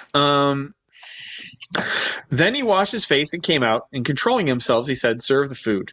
They served him by himself, and they by themselves, separate tables. And the Egyptians who ate with him by themselves, because the Egyptians could not eat with Hebrews, for that is an abomination to the Egyptians. Remember, ew, you have to smell these people? Then they sat before them, the firstborn according to his birthright, and the youngest according to his youth. And the men looked at one another in amazement. Portions were taken to them from Joseph's table, but Benjamin's portion was 5 times as much as any of theirs. And they drank and were merry with him. Could just, here, no, have another slice. Here, have some mashed potatoes and gravy. Have you tried this hummus? It's really good. Kid's like, okay. Then he commanded the steward of the house, "Fill the men's sacks with food, as much as they can carry, and put each man's money in the mouth of his sack. And put my cup, the silver cup, in the mouth of the sack of the youngest, with his money for the grain." And he did as Joseph told him. The head games are not over.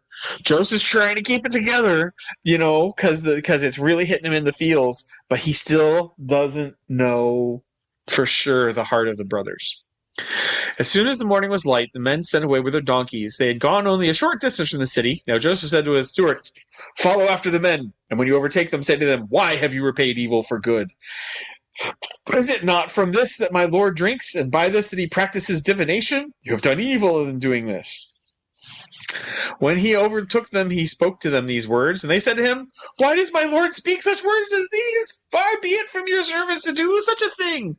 Behold, the money that we found in the mouth of our sacks we brought back to you from the land of Canaan. How then could we steal silver or gold from your Lord's house? Whichever of your servants is found with it shall die. We will also be my Lord's servants.'" These guys don't know when to shut up. He said, "Let it be as you say. He who is found with it shall be my manservant, and the rest of you shall be innocent." Even there, right? Even there, Joseph's representative is being more merciful. He could take them at their word, right? Kill the boy, enslave the rest of them. That's what they vowed. But even agreeing with him, he completely rewrites it with more mercy, right? They're not even being held to their own word. God is showing God through these agents is showing them more mercy, where instead of imprisoning them all and killing the guilty, he'll imprison the guilty and set everybody else free. So, I mean, can you imagine that, where you're trying to haggle with somebody and the person you're trying to haggle with is just giving you more than you ever would ask for? The head games continue. So let it be as you say. He who is found with it shall be my servant, and the rest of you shall be innocent. Then each man quickly lowered his sack to the ground, right? Because they know they're innocent. See? And he searched, beginning the eldest and ending the youngest, and the cup was found in Benjamin's sack. Then they tore their clothes, and every man loaded his donkey, and they returned to the city. When Judah and his brothers came up to Joseph's house, he was still there. They fell before him to the ground. Joseph said to them, "What deed is this that you have done? Do you not know that a man like me can indeed practice divination?" It's not that he does that. That's evil. But, it was what you would expect. He's painting himself like one of the Egypt's famous mages. And Judah said, "What shall we say to my Lord? What shall we speak? Or how can we clear ourselves? God," and here's what the brothers think, "God has found out the guilt of your servants. Behold, we are my Lord's servants, both me and he also in whose hand the cup has been found." But he said, "Far be it from Joseph, far be it from me that I should do so. Only the man in whose cup was found shall be my servant. But as for you, go up in peace to your father." This rescues Benjamin from the evil brothers. If the brothers are still evil, this trick gets the hostage out of their hands. And he saves his little brother who he loves. He knows, because he has no reason to trust them. And this is really the acid test, right? Because if they hate Benjamin like they hate Joseph, they'll take the deal. They're home free. He's giving them everything that he thinks they want based on their previous sins. And he's saving his kid brother.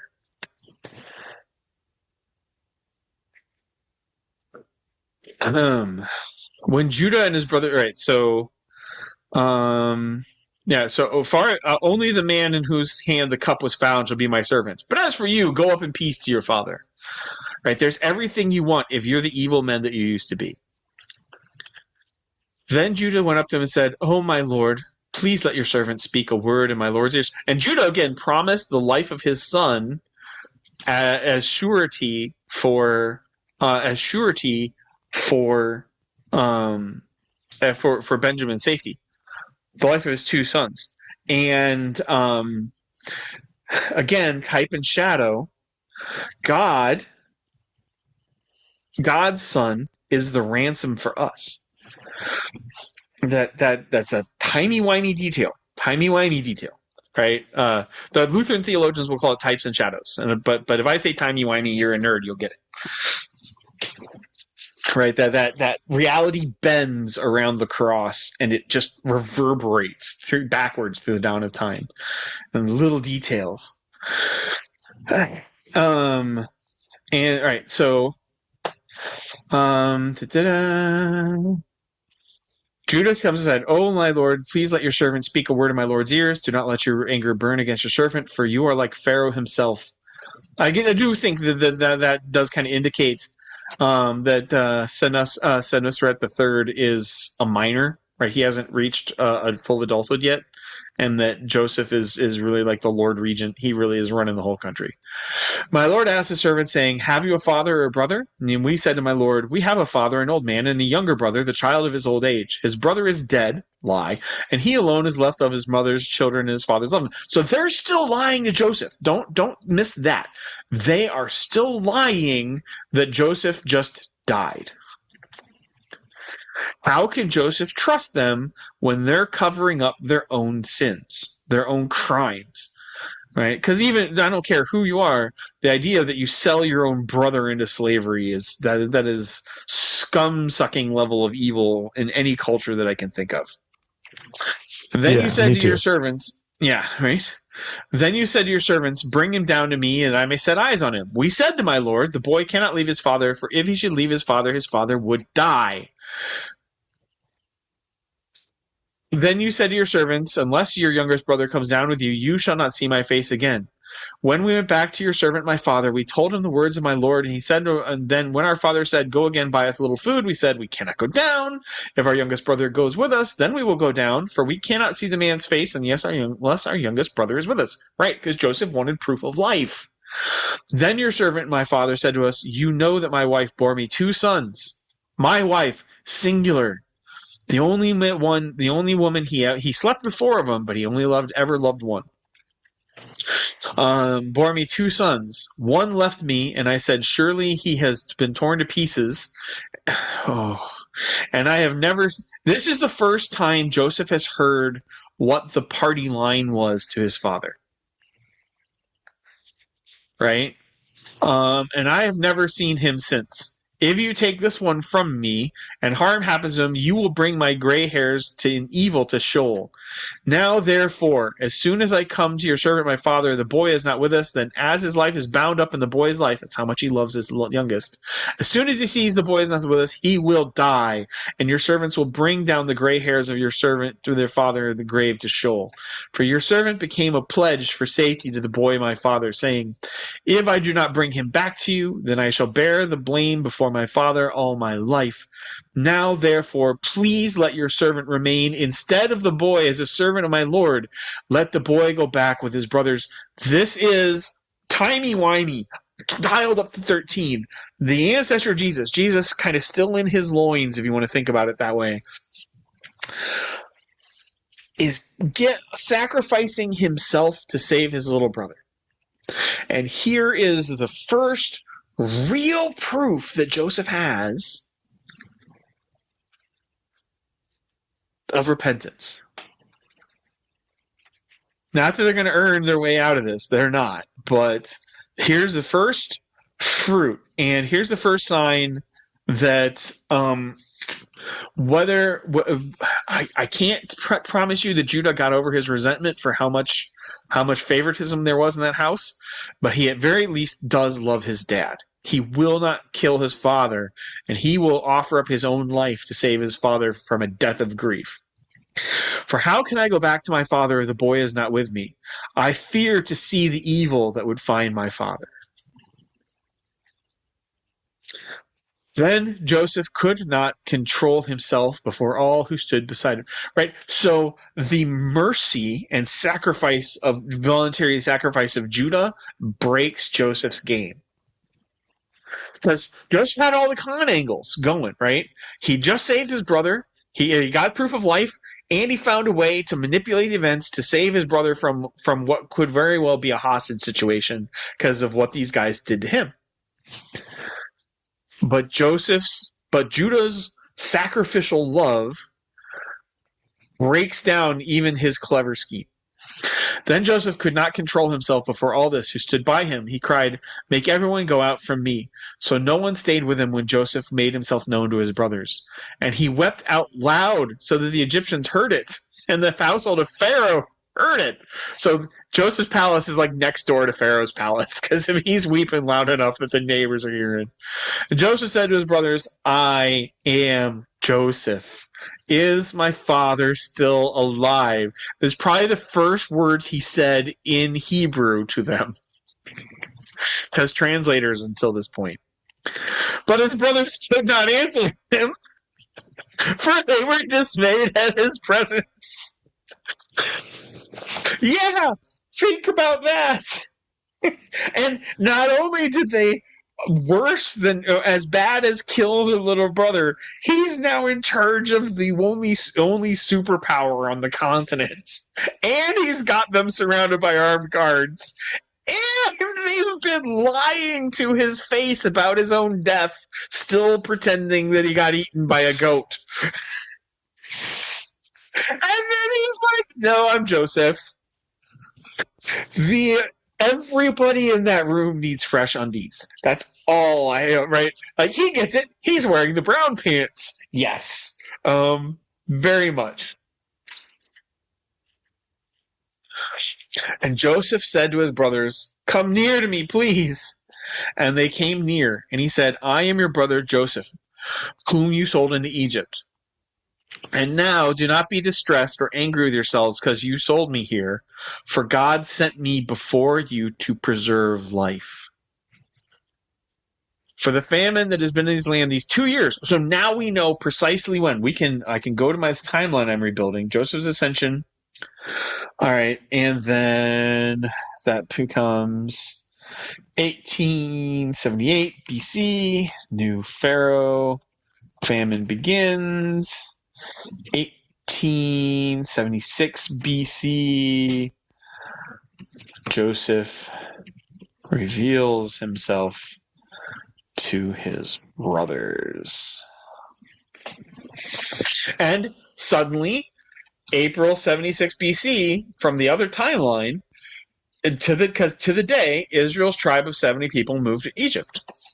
The internal consistency is there. So God allowed. So here's. Sometimes we don't know the good that God will bring out of what appears to be an injustice or a tragedy. We talked about this a little bit before, I think, when we did the how could a good God allow evil? It's like, bro, you don't know what God can bring out of evil. Yep.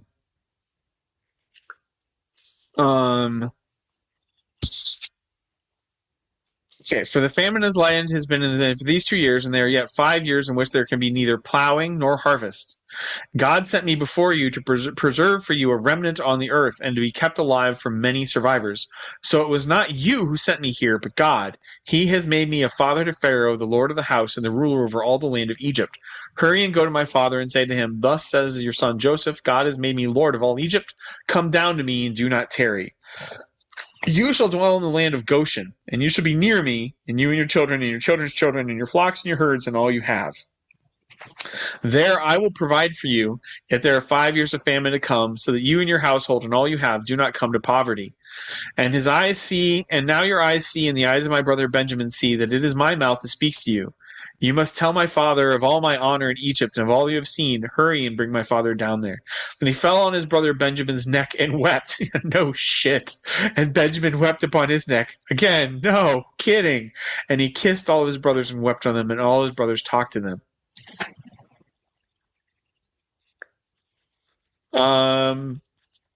That's probably enough. There's a lot of detail work of coming down and reunion stuff, and it's very good. And again, I would encourage you to listen. So this Bible, BibleGateway.com has an audio button. So, and you can find, so when you're at work, because you work at a convenience store, right, for your main job? Yes. Yep. So you can you have one earpod in or none? Technically, we're supposed to have none, but I have a little like Open Run Shocks headset that I use. Okay. So you can have. So if you go to Bible Gateway, you find any passage. Like I recommend the English Standard Version. There's this little speaker button. Let's see if we can get audio here. Genesis 46. So Israel took his journey with all that Can you hear that? And came Yes, to I can. So we solved the problem of sharing video, but and that doesn't just play this chapter. It will continue to autoplay next chapter, next chapter, next chapter. So you can listen to whole books of the Bible if you want to do research, right? Don't take my word for it. Take God's word for it. So you can double check me, or if you want to hear the whole story of Joseph without the we gotta go, we gotta go.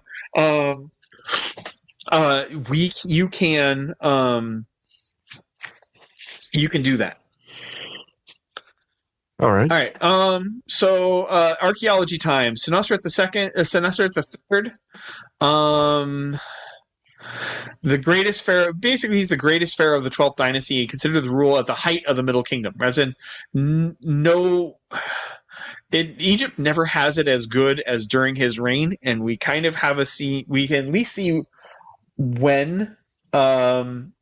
We can see how his reign got started. And I actually, looking at the dates, I think Joseph was alive for his entire reign. So basically, the prosperity of his reign is kind of the prosperity of Joseph. He's very famous for an agricultural agricultural stuff. And after Joseph's family is out of the Middle East, out of the area called the Levant, then he can go to war with that area and start, making vassals out of the city-states in the area. He's kind of famous for that. And there is a lot of... We've got his tomb.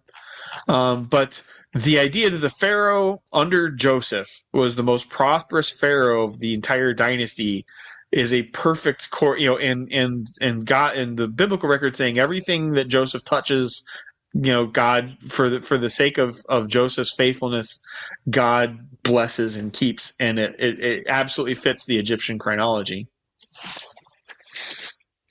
That's not too bad. Oh, there's one other bit. I think it's in the next chapter. So there's reunions. There's a lot of crying. The family settles in Goshen. I want to show you where Goshen is because that's going to matter. Let's see. Map. Middle Kingdom.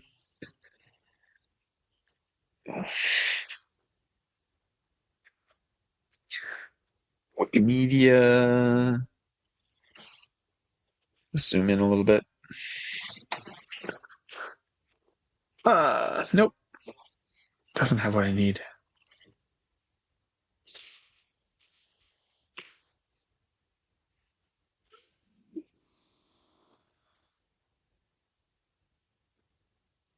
There's so much. Can I use this, please? All right. Yes? No?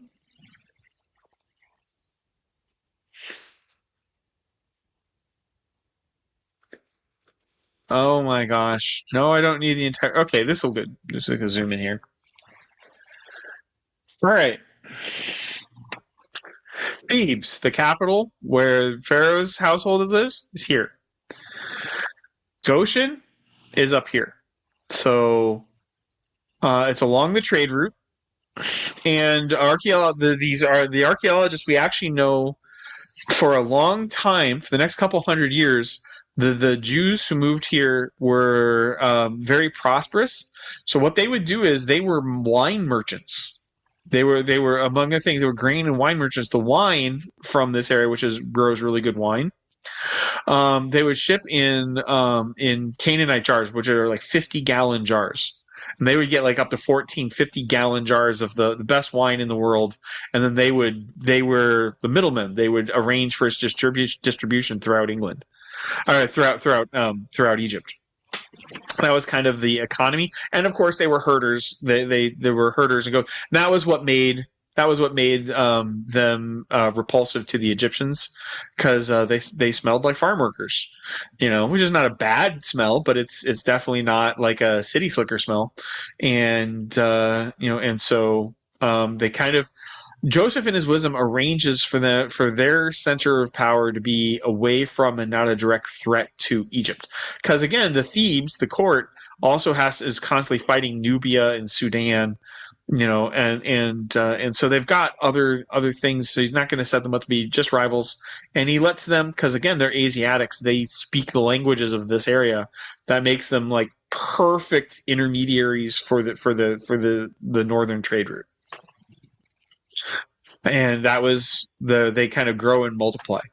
Little bit before we wrap up things in the ancient. Everything making sense so far? Thoughts, comments, poems, short stories? It's making sense so far. Okay. So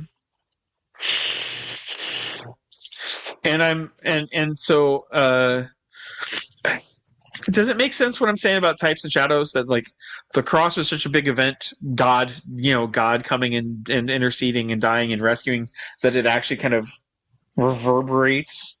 Kind of like you hit a drum and the whole drum head goes. That Jesus' sacrifice did that to all reality. So there's these types and shadows rippling out before, and then we kind of call it the fruit of what God did after. But it's always the same thing. It's the pattern repeating through time and space. So cool. I love that he does that. All right. Anyway, there's something I learned later in life. I've only been kind of working on the types and shadows thing in my study of the Bible for like the last 15 years. Because before I really got into the Lutheran scholars, I just like the non-denominational Baptists. They don't do this kind of stuff. That this is not something that they really look at so much. So only like the last 20 years of my life have I started looking and studying this stuff and finding this extra layer of it in history and in scripture. And I still geek out about it like I'm a 10-year-old kid and it's the day before Christmas. But so I want to do, let's see, one more thing. In this chapter, I'll sum it up. One reason for Pharaoh's prosperity is, according to the internal text, the people at the time owned their own property, and when they ran out of money, they ended up putting all of their property and their livestock under Pharaoh's direct rule.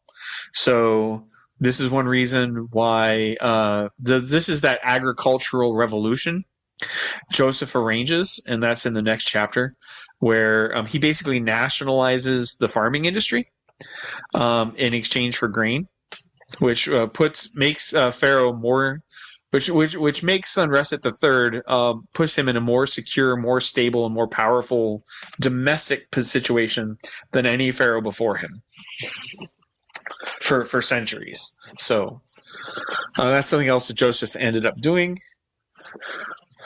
And the 12th dynasty is famous for the Egyptian agricultural revolution. So again, there's perfect harmony in my brain. More reunions and happiness and blessings.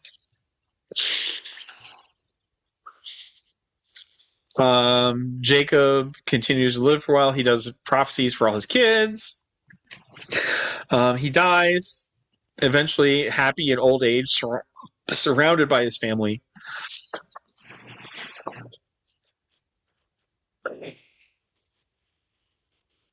he gets permission to leave, even though he's running the country. He gets permission to leave his country to bury his father bury his dad next to his beloved wife.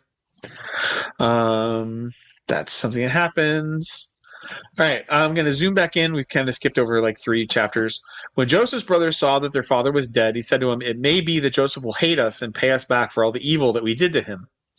So something Satan likes to do with forgiven sins is he likes to try to dig up their old corpses, right? So forgiveness kind of buries the buries the sin, does away with it. Satan likes to dig it back up and say, look, it's not really forgiven, even though he's like playing puppets behind it. It's alive! It's just this corpse or a forgiven thing. And he does that again here, where the brothers, because they were so wicked to eat Joseph, when dad was no longer around, because they all loved their father. They didn't get along with each other, but they all loved their dad. And when dad wasn't there to be the unifying linchpin, then what if Joseph was biding his time? When Joseph's brothers saw that their father was dead, they said to him, "It may be that Joseph will hate us and pay us back for all the evil we did to him." They don't get it. So they sent a message to Joseph saying, because again, now Joseph's still with the royal court and they're living like, it's like they're living in a different part of the country. They sent a message saying, "Your father gave us the command before he died." Liar. They say to Joseph, "Please forgive the transgression of your brothers and their sins, because they did evil to you. And now please forgive the transgression of the servants of God, the God of your father." Oh, I love that manipulation.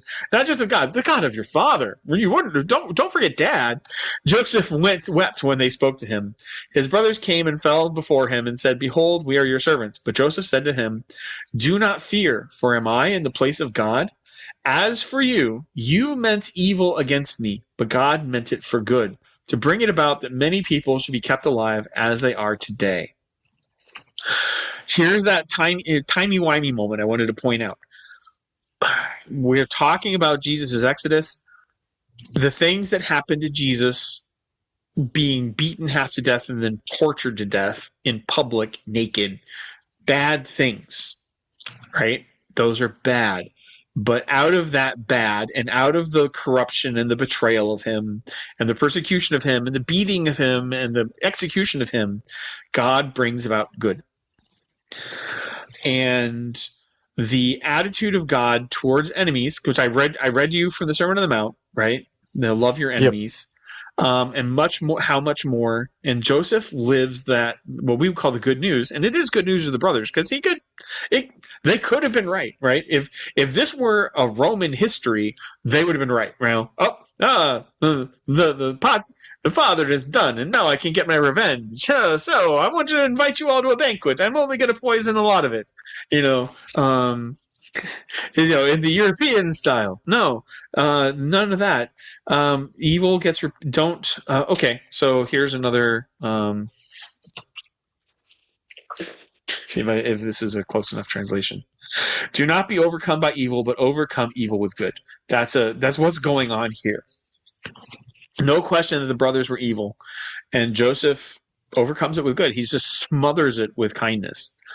"As for you, you meant evil against me, but God meant it for good, to bring it about that many people should be kept alive, as they are today. So do not fear, I will provide for you and your little ones." Thus he comforted them and spoke kindly to them. And we're in this story before God. Before my God, I am the brothers. I have done evil. I have sinned against God. I have sinned against my neighbor. I have failed to do what I owed God. I have failed to do what I owed to my neighbor. And every Sunday at worship, I come and we start our worship service like this. Saying, "I confess that I have in bondage to sin and I cannot free myself. I have sinned against you in thought, word, and deed by what I have done, what I would have left undone. For all this, I justly deserve your presence. And I have not loved you with my whole heart. I have not loved my neighbor as myself. For all this, I justly deserve your present and eternal punishment. But for the sake of your Son, Jesus Christ, have mercy on me, forgive me, renew me, that I may delight in your will and walk in your ways to the glory of your holy name." That's our opening prayer. And because you can't walk into God as a sin-covered schmuck and want to hang out with the Almighty, because that doesn't work. So the first thing I need to do when I go before my God is I need to get his forgiveness. That's how my church starts every worship. And then we get forgiven, and then the party starts, and the rest of worship happens. But it starts with this beat. And here's another reason why we looked a little bit at Job. We've looked at Job a couple times where a ton of bad things happened, and we've looked at the good that God brought out of it. He got more. Not only did God restore everything, but for thousands of years, God uses his example to encourage other people in endurance and sufferings. This is why if something bad happens to me, I can't just say, God, you let something bad happen to me. I'm done with you. I don't know, right? He may be permitting something evil to happen to me so that something good may happen later. I did about 18 years of volunteer ministry to prisoners. There was one guy who was in a county jail. The jail and prison are different. He was in a county jail, and two people were getting ready to rape him. And he was very upset because he was planning on fighting back. And he's like, he describes it as, I'm supposed to be in jail for like a month, and now I'm going to be in prison for like 10 or 20 years because if these guys try to rape me, I'm going to kill them. So he was really having a bad day, but he managed to not look like a victim. So they found somebody easier to pick on. The very next day, one of the two people who was going to attempt to rape the guy came up to him and said, "Do you know any good prayers?" Because he was going to be sentenced for up to like 10 or 20 years. Because the people stay in county jail. People stay in county jail until they're sentenced, and then they get sent to the appropriate prison or set free or whatever, right? Yep. And the same guy ended up praying with his would-be attacker for, I want to say it was like an hour and a half. The very next day. So evil to good. And God does this kind of stuff all the time. So when something evil happens, I as a Christian, I don't get to say, this is proof that God doesn't love me, because I don't know what God's going to do about it. Does that make any sense? Yep. And so in the short term, Joseph being enslaved, in the short term, Joseph being enslaved is very bad. 13 years in prison as a falsely accused rapist, bad. God saves hundreds of thousands, if not millions of people through it, and revitalizes and renews all of Egypt. Pretty cool. And that doesn't have anything compared to what I want to tie this all back to Jesus. What happens to Jesus? He's betrayed by his friends, the people he came to save, the prophecies. He gets beaten, tortured, humiliated, and executed. And out of it, God saves God does everything necessary to save the whole world. So out of evil, God brings good. Thoughts, comments, poems, short stories? Nothing right now. I'm going to have to go through my notes. Okay. All right. Let's see. Death of Joseph. So here's the end of this group, and we're going to jump forward in time. So Joseph remained in Egypt, he and his father's house. Joseph lived 110 years. Joseph saw 110 years. So then Joseph is 30. In 1885, subtract another 80 years. Yeah, so 1805 BC, Joseph dies. That means all of Sunreset, and then Amenemhat the third. I don't know about anybody else, but the funeral statues of the pharaohs of the 12th dynasty. People get upset that people say that some of the pharaohs in Egypt were black, and I'm like, dude, that is those are classic African features. I got no problem with that.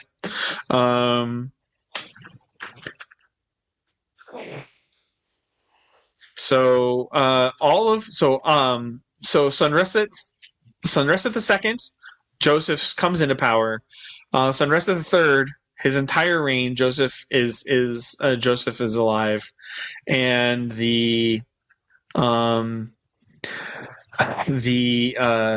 and then Amenemhat III is the pharaoh when Joseph dies. So Joseph has a huge, long impact on Egypt's history, which is why it's going to be a big deal when somebody kind of finally comes around who doesn't know Joseph. For that, we're going to have to jump into archaeology, but I want to do the last prophecy here really quick. All right. Joseph said, so we're in 1805 BC. Joseph said to his brothers, I am about to die, but God will visit you and bring you up out of this land, to the land that he swore to Abraham, to Isaac, and to Jacob. That's promised land. Then Joseph made the sons of Israel swear, saying, God will surely visit you, and you shall carry my bones up from here. So Joseph died, being 110 years old. They embalmed him. He was put in a coffin of Egypt. So they have a prophecy. They won't be in Egypt forever. Now, we're at about 1805.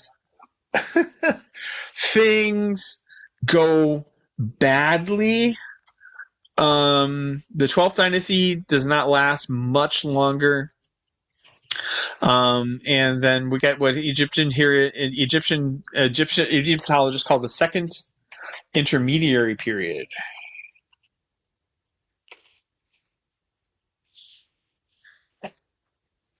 Uh, 1782 to 1550. And during this, Egypt gets invaded. So there were already a lot of what the Egyptians would call Asiatics, right? Those are the people of Israel, and then they set up a trade empire up in the north, in the Delta region, which is called Goshen, the region of Goshen.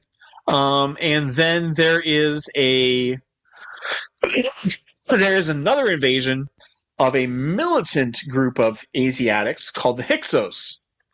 And this happens in the mid 1600s, because the Hyksos rule 108 years. So that would be 1658 BC to 1550 is when Avaris falls, when their capital Avaris falls. So let's see if I can get a good illustration of the Hyksos invasion. Interestingly enough, there is no major battle of their conquest. Really. So Babylonian Empire and the Hyksos invasion. 1750? I don't know about that.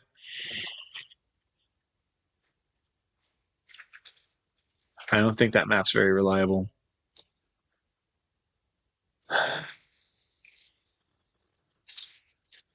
Hyksos invasion map. Yep.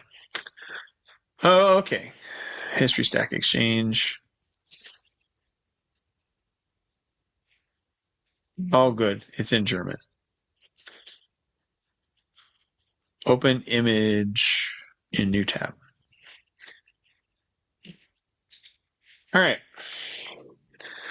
So the Hyksos are Semitic, but they're not from the region that would become Israel, and they come in and they invade down.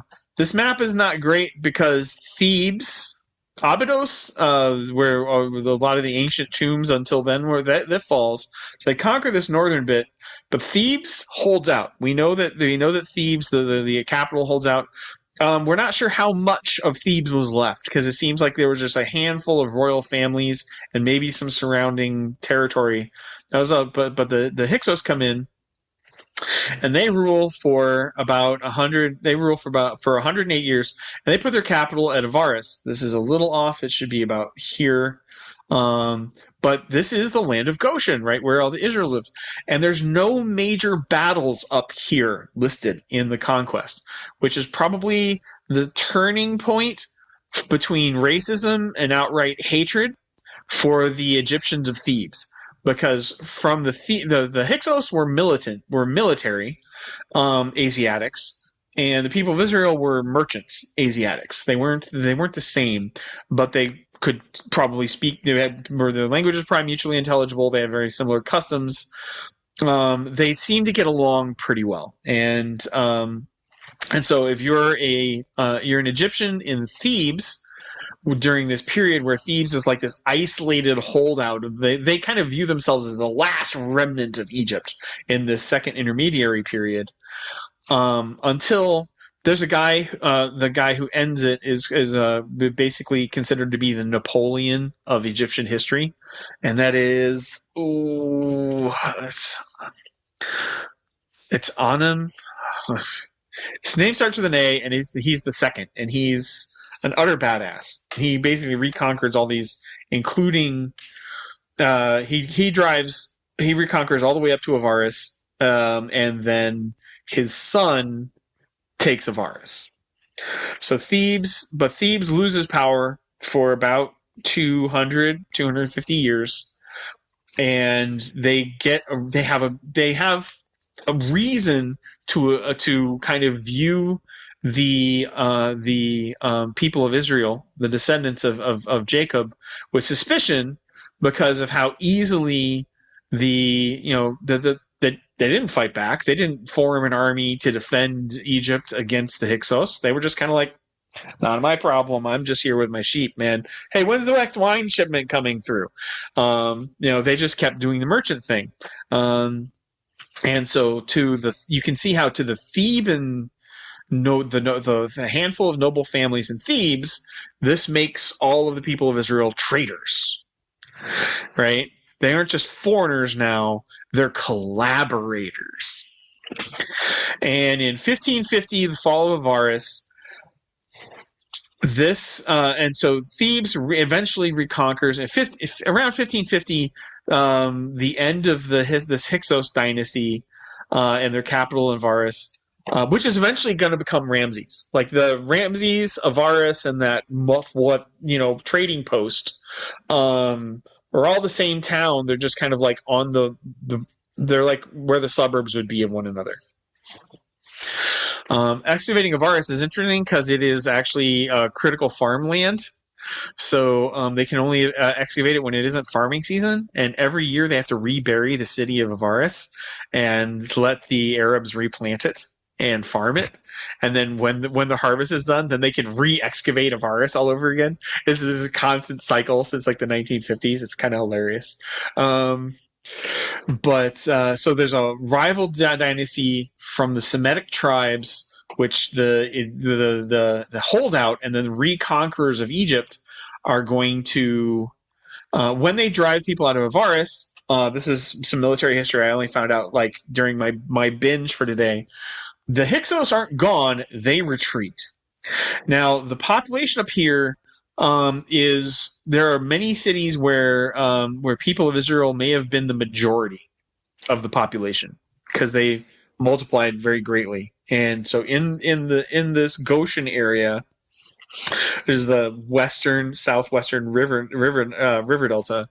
They may well have been the majority in most places. And so when Egyptian Napoleon. So he was so effective that they changed dynasties. His family actually is the same family that ruled Thebes throughout this whole intermediary period.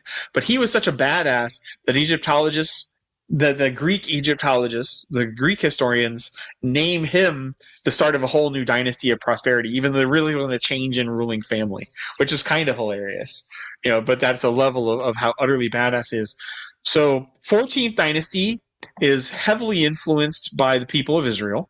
The 12th is when Joseph lived. 14th dynasty heavily influenced by the Semitics, these Asiatics, so much so that we don't even really know the names of their kings because the super pissed off Thebans, they wanted to erase the 14th dynasty from all history because the 14th dynasty allowed the Hyksos to come in. And everything Hyksos got defiled. But we actually have, for what it's worth, Joseph died. We have his tomb in Avaris. I can show it to you.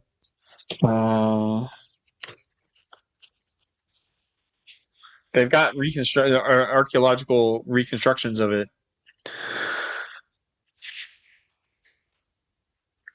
And the haircut. So yeah, here's a reproduction. So red-haired, yellow-skinned, coat of many colors, rod of authority. This is the tomb. This is the reconstruction. But to show you how pissed off the thieves were, this is what they did to the statue. They smashed his authority. If you've heard of something being defaced, it kind of comes from here, from when the Egyptians out of Thebes, the royal city, reconquer Egypt. This is what they do. Here's his palace. There's 12 columns, one for each brother in the front. This is we found Joseph. Joseph isn't a myth. We found his home. We have his tomb. There's 12 empty. There's 12 other tombs in this palace complex in Avaris. His tomb was a pyramid. His statue is 2 times life size, which is not as huge as the statues of pharaohs, but it's bigger than anybody else's statues, which totally fits. Here's another reconstruction of his funeral statue before it got defaced.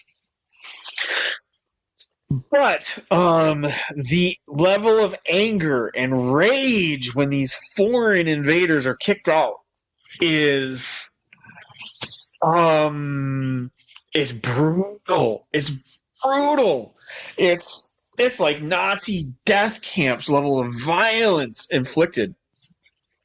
So we're going to jump forward. Okay, so timeline-wise, 1550 BC, Hyksos driven out. Fall of Avaris.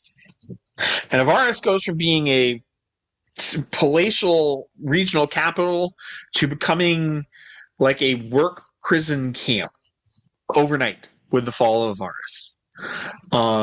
Slit trenches of maimed and beaten to death young men between the ages of 17 and 25. The ones who could be put to terminal manual labor. Like, I'm 50. If you did that to me, I'd keel over dead inside of 2 weeks. But a healthy guy your age, you can get a lot of work out of him.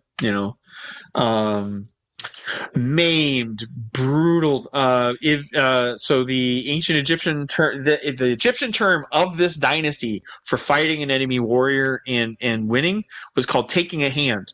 Because if you fought an enemy warrior, once you killed him, you'd cut off his right hand, and that was what you'd bring back to get your reward. So some of these slaves apparently, because young men will get angry if you haven't push them enough, they'll snap.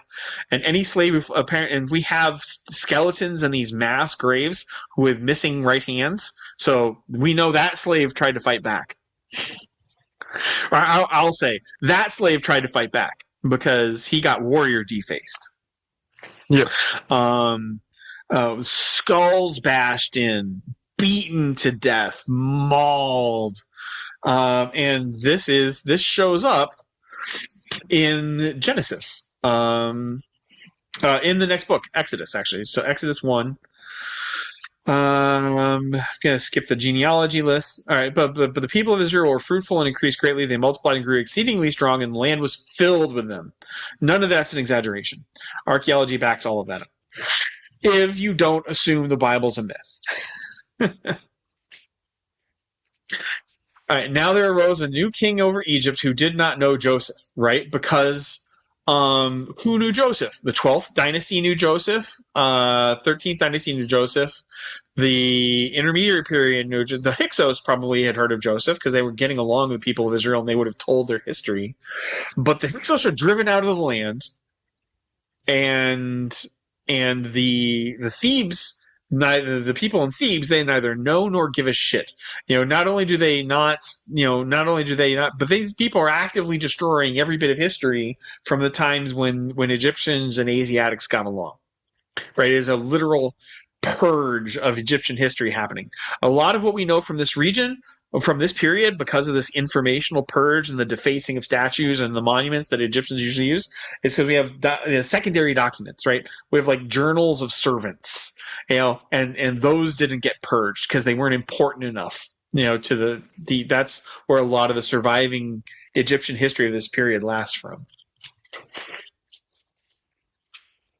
In terms of, of the dynasties that got purged. So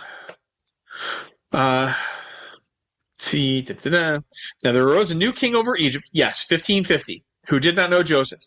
And he said to his people, behold, the people of Israel are too many and too mighty for us. Right, so we go back to this map. The Hyksos were driven back out to their homeland. And you have this, the population is estimated around 2 million, 2 million descendants of Abraham. If they leave and they reunite with the Hyksos and become the army of the Hyksos, Egypt is done, right? So this isn't a random evil. This isn't a paranoid delusion. It isn't just somebody had their fanatic oaths this day. There's a genuine military concern that if the people of Israel rally to the Hyksos, they're just going to zombie swarm Egypt. And even with Napoleon leading you, you've only got so many arrows. You've only got so many soldiers. So they formed an existential in the Pharaoh's mind of the let's see, this is 15th dynasty, 16th dynasty. But in Pharaoh's mind, if he leaves them free, and this is important with Moses, if he lets them go, his country is in trouble.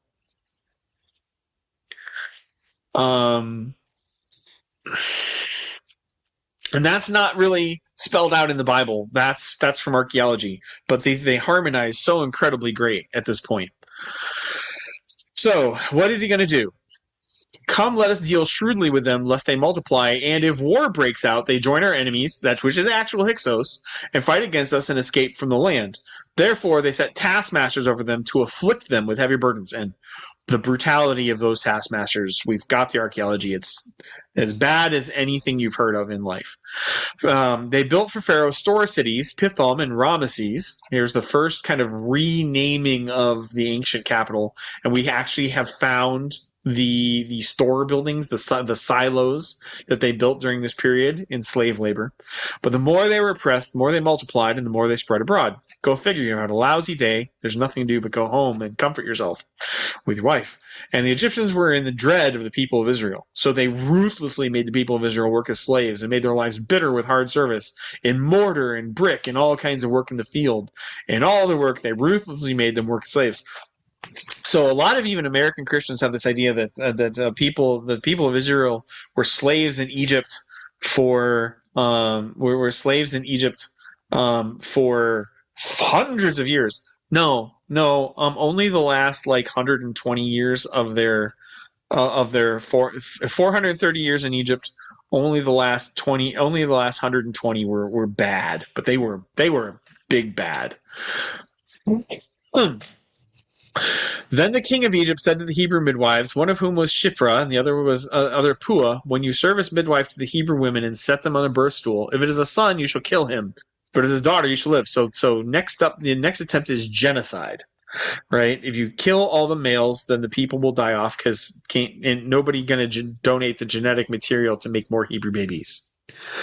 And all you will have left is a mixed class of Egyptians. But the midwives feared God and did not do as the king of Egypt commanded them, but let the male children live.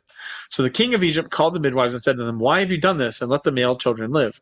The midwives said to Pharaoh, because the Hebrew women are not like Egyptian women, for they are vigorous and give birth to the midwife before the midwife comes to them. So God dealt well with the midwives, and the people multiplied and grew very strong. And because the midwives feared God, he gave them families. Then Pharaoh commanded all his people, every son that is born to the Hebrews you shall cast into the Nile, but you shall let every daughter live. All right, if I can't abort them, then we'll just infanticide them all. It's a little dark. Man of the house. So that's really extreme. We kind of know from context that he thought he had to do this or his country would be destroyed and all of his people. And we're pretty sure we know what pharaoh this is. So it's 15th dynasty. Well, we did at the same time I can do 15th dynasty, I want to say. The numbers start to blur. Yeah, this is going to be a two-parter. There's just no way. Second would be 15 to 40. 16th dynasty. Yeah, this is the one. So 15th dynasty is frequently is referring to the Hyksos, and then kind of, and then the 16th dynasty is the guys living in Thebes, and as soon as they take over, then it becomes 17th dynasty. And these are the people who defeat the Hyksos. So yeah, Chamos is the first one, and Chamos's kid is the Chamos's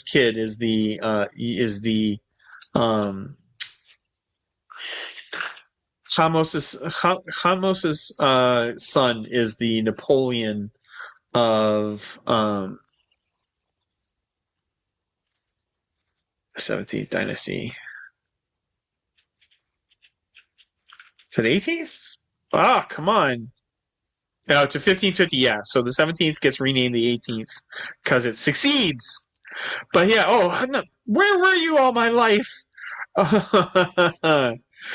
So to give you an idea of the persecution complex that they had generations to develop, this orange bit was all of Egypt. This is all that they were able to handle. The southern half was broken away. It was called the Kingdom of Kush. The Hyksos ruled all the north. There's Avaris, their capital. You stew in that culture under siege for 2 centuries and see what kind of fanatic you become to survive. That you have to be to survive. Enemies on absolutely every side. Your country. You now know that your country can be destroyed because from their point of view, everything that made their country was destroyed, and these are this tiny remnant staying around the old capital. People would probably do whatever they could to survive. Yeah, and they're taking the threat seriously. So it isn't that there's a saying that I learned dealing with prisoners: hurt people hurt people. I don't know if you've ever heard that before. Yep. But people acting out of their own pain inflicts pain, right? That doesn't mean that what they're doing isn't wrong, but it doesn't start with them. So they get their fanaticism, their militant survivalist, at all costs, honestly, because of the Hyksos conquest and the wars with the Kush.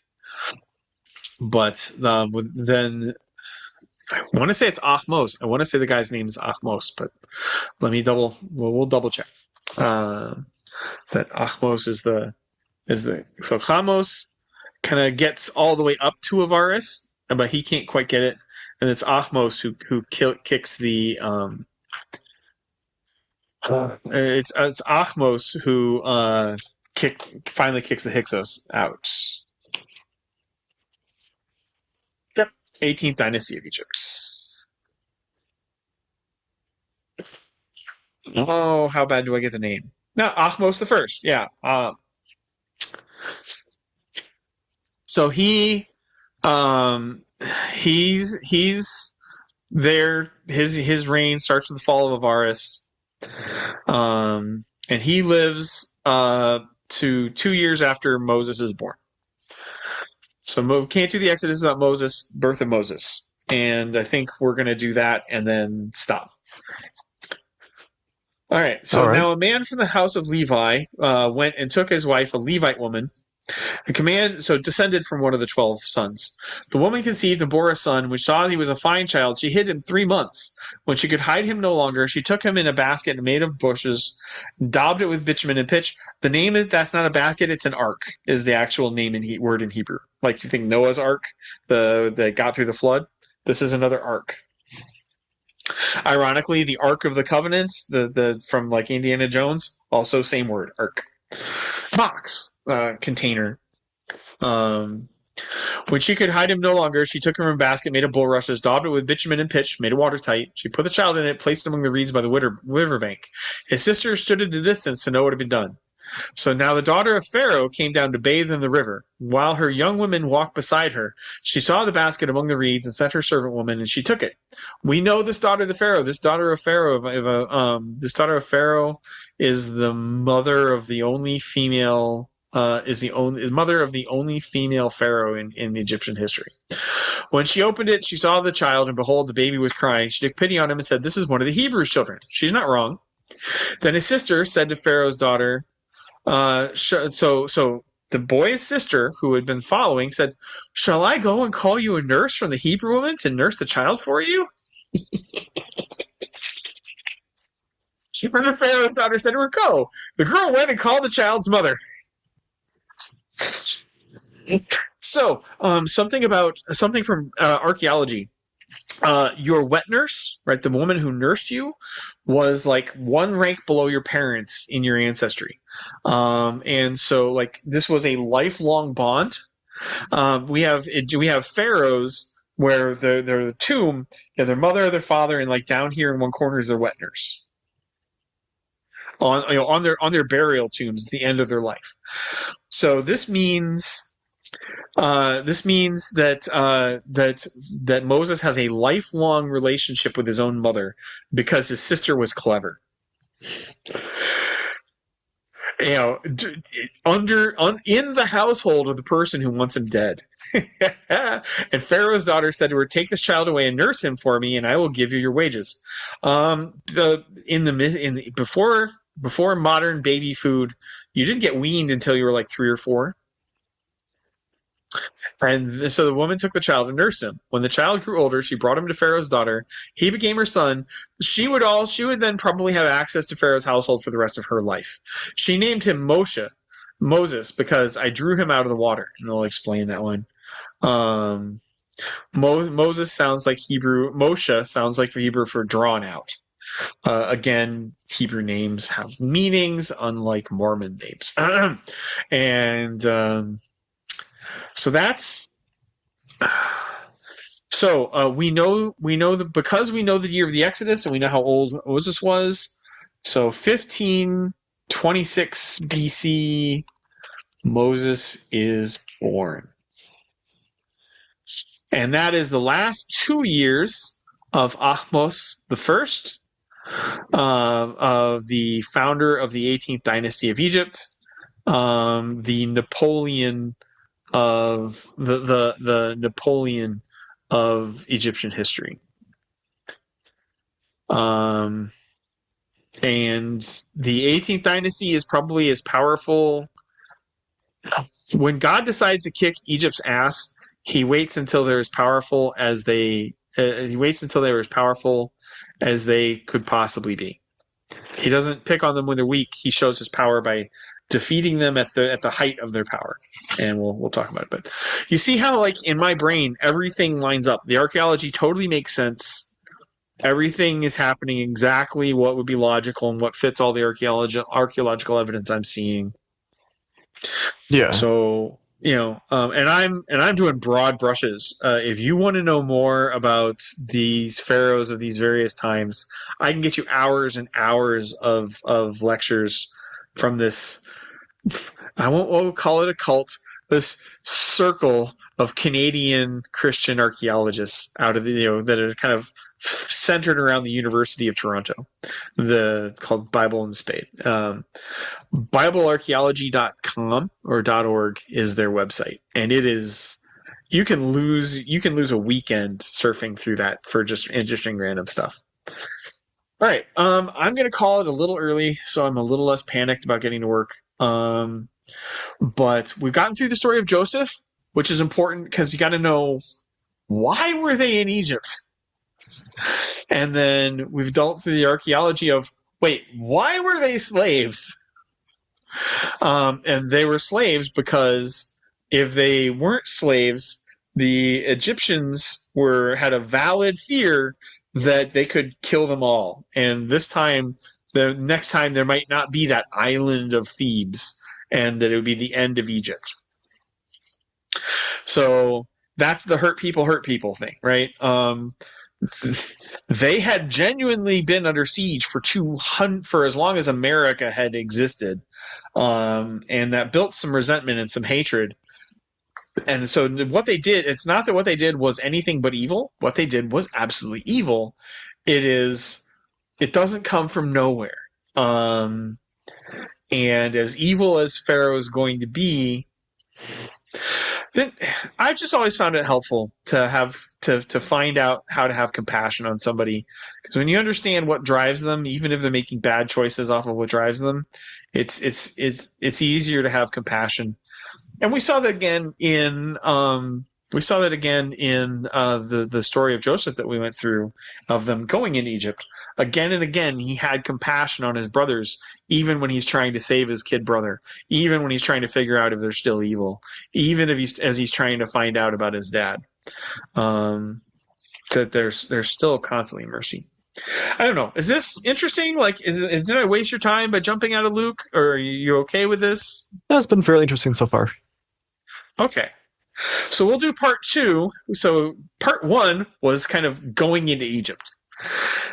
And then we'll do part 2, which will be getting out of Egypt. And once again, we kind of hit as a pause the turning point, which is the birth of Moses.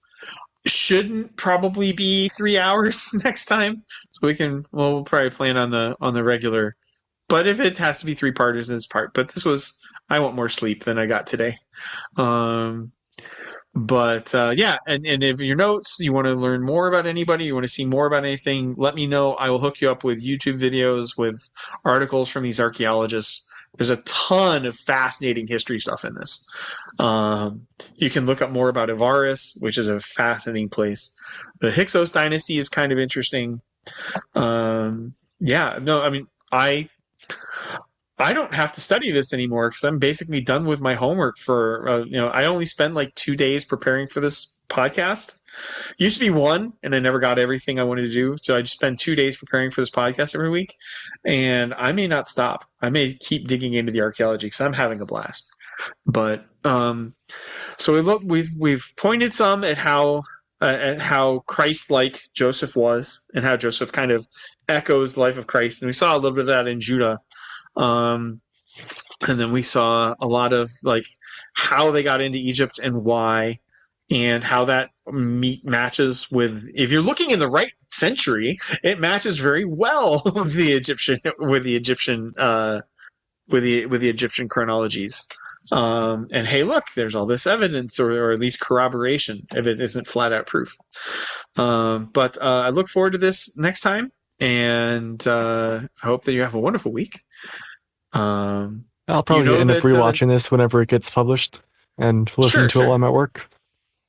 And we're a month and a half away, 2 months away from the next Dresden Files novel getting released. So that's really, really cool. Looking forward to that. So news from an interview on that one, nerd news. Jim Butcher got so much momentum done writing the next Dresden Files that he just went right into the Dresden Files after that. Nice. So we're going to get 2 Dresden Files in a row, hopefully within a year of each other. So that'll be really cool. All right. It will not take me a year to read it. Well, yeah, nope. I would be like, slurp. Next? What is it? Give me more. Give me more now. Yep. All right. Stop. Share. There we'll go. Then I get my controls back. God bless, man. It's always good to hang out with you. And I will see you later. God willing. We'll see you next week. And if I don't see you later, you know where I'll be. You better make it. Yep. Oh, question. You had mentioned that somebody just randomly offered to pray for you. If I can find a faithful church in your area, would you mind if I asked them to pray for you? That'd be fine. They'd be more than willing. Okay. I'm gonna jump on that. I've been chewing over doing that. I didn't want to seem like stalker-esque or anything, but all of Christianity should want you saved, and so I can call in the spiritual artillery and cheat some more. All right. God bless you. Have a wonderful week, and I will see you next week. Have a good night at work.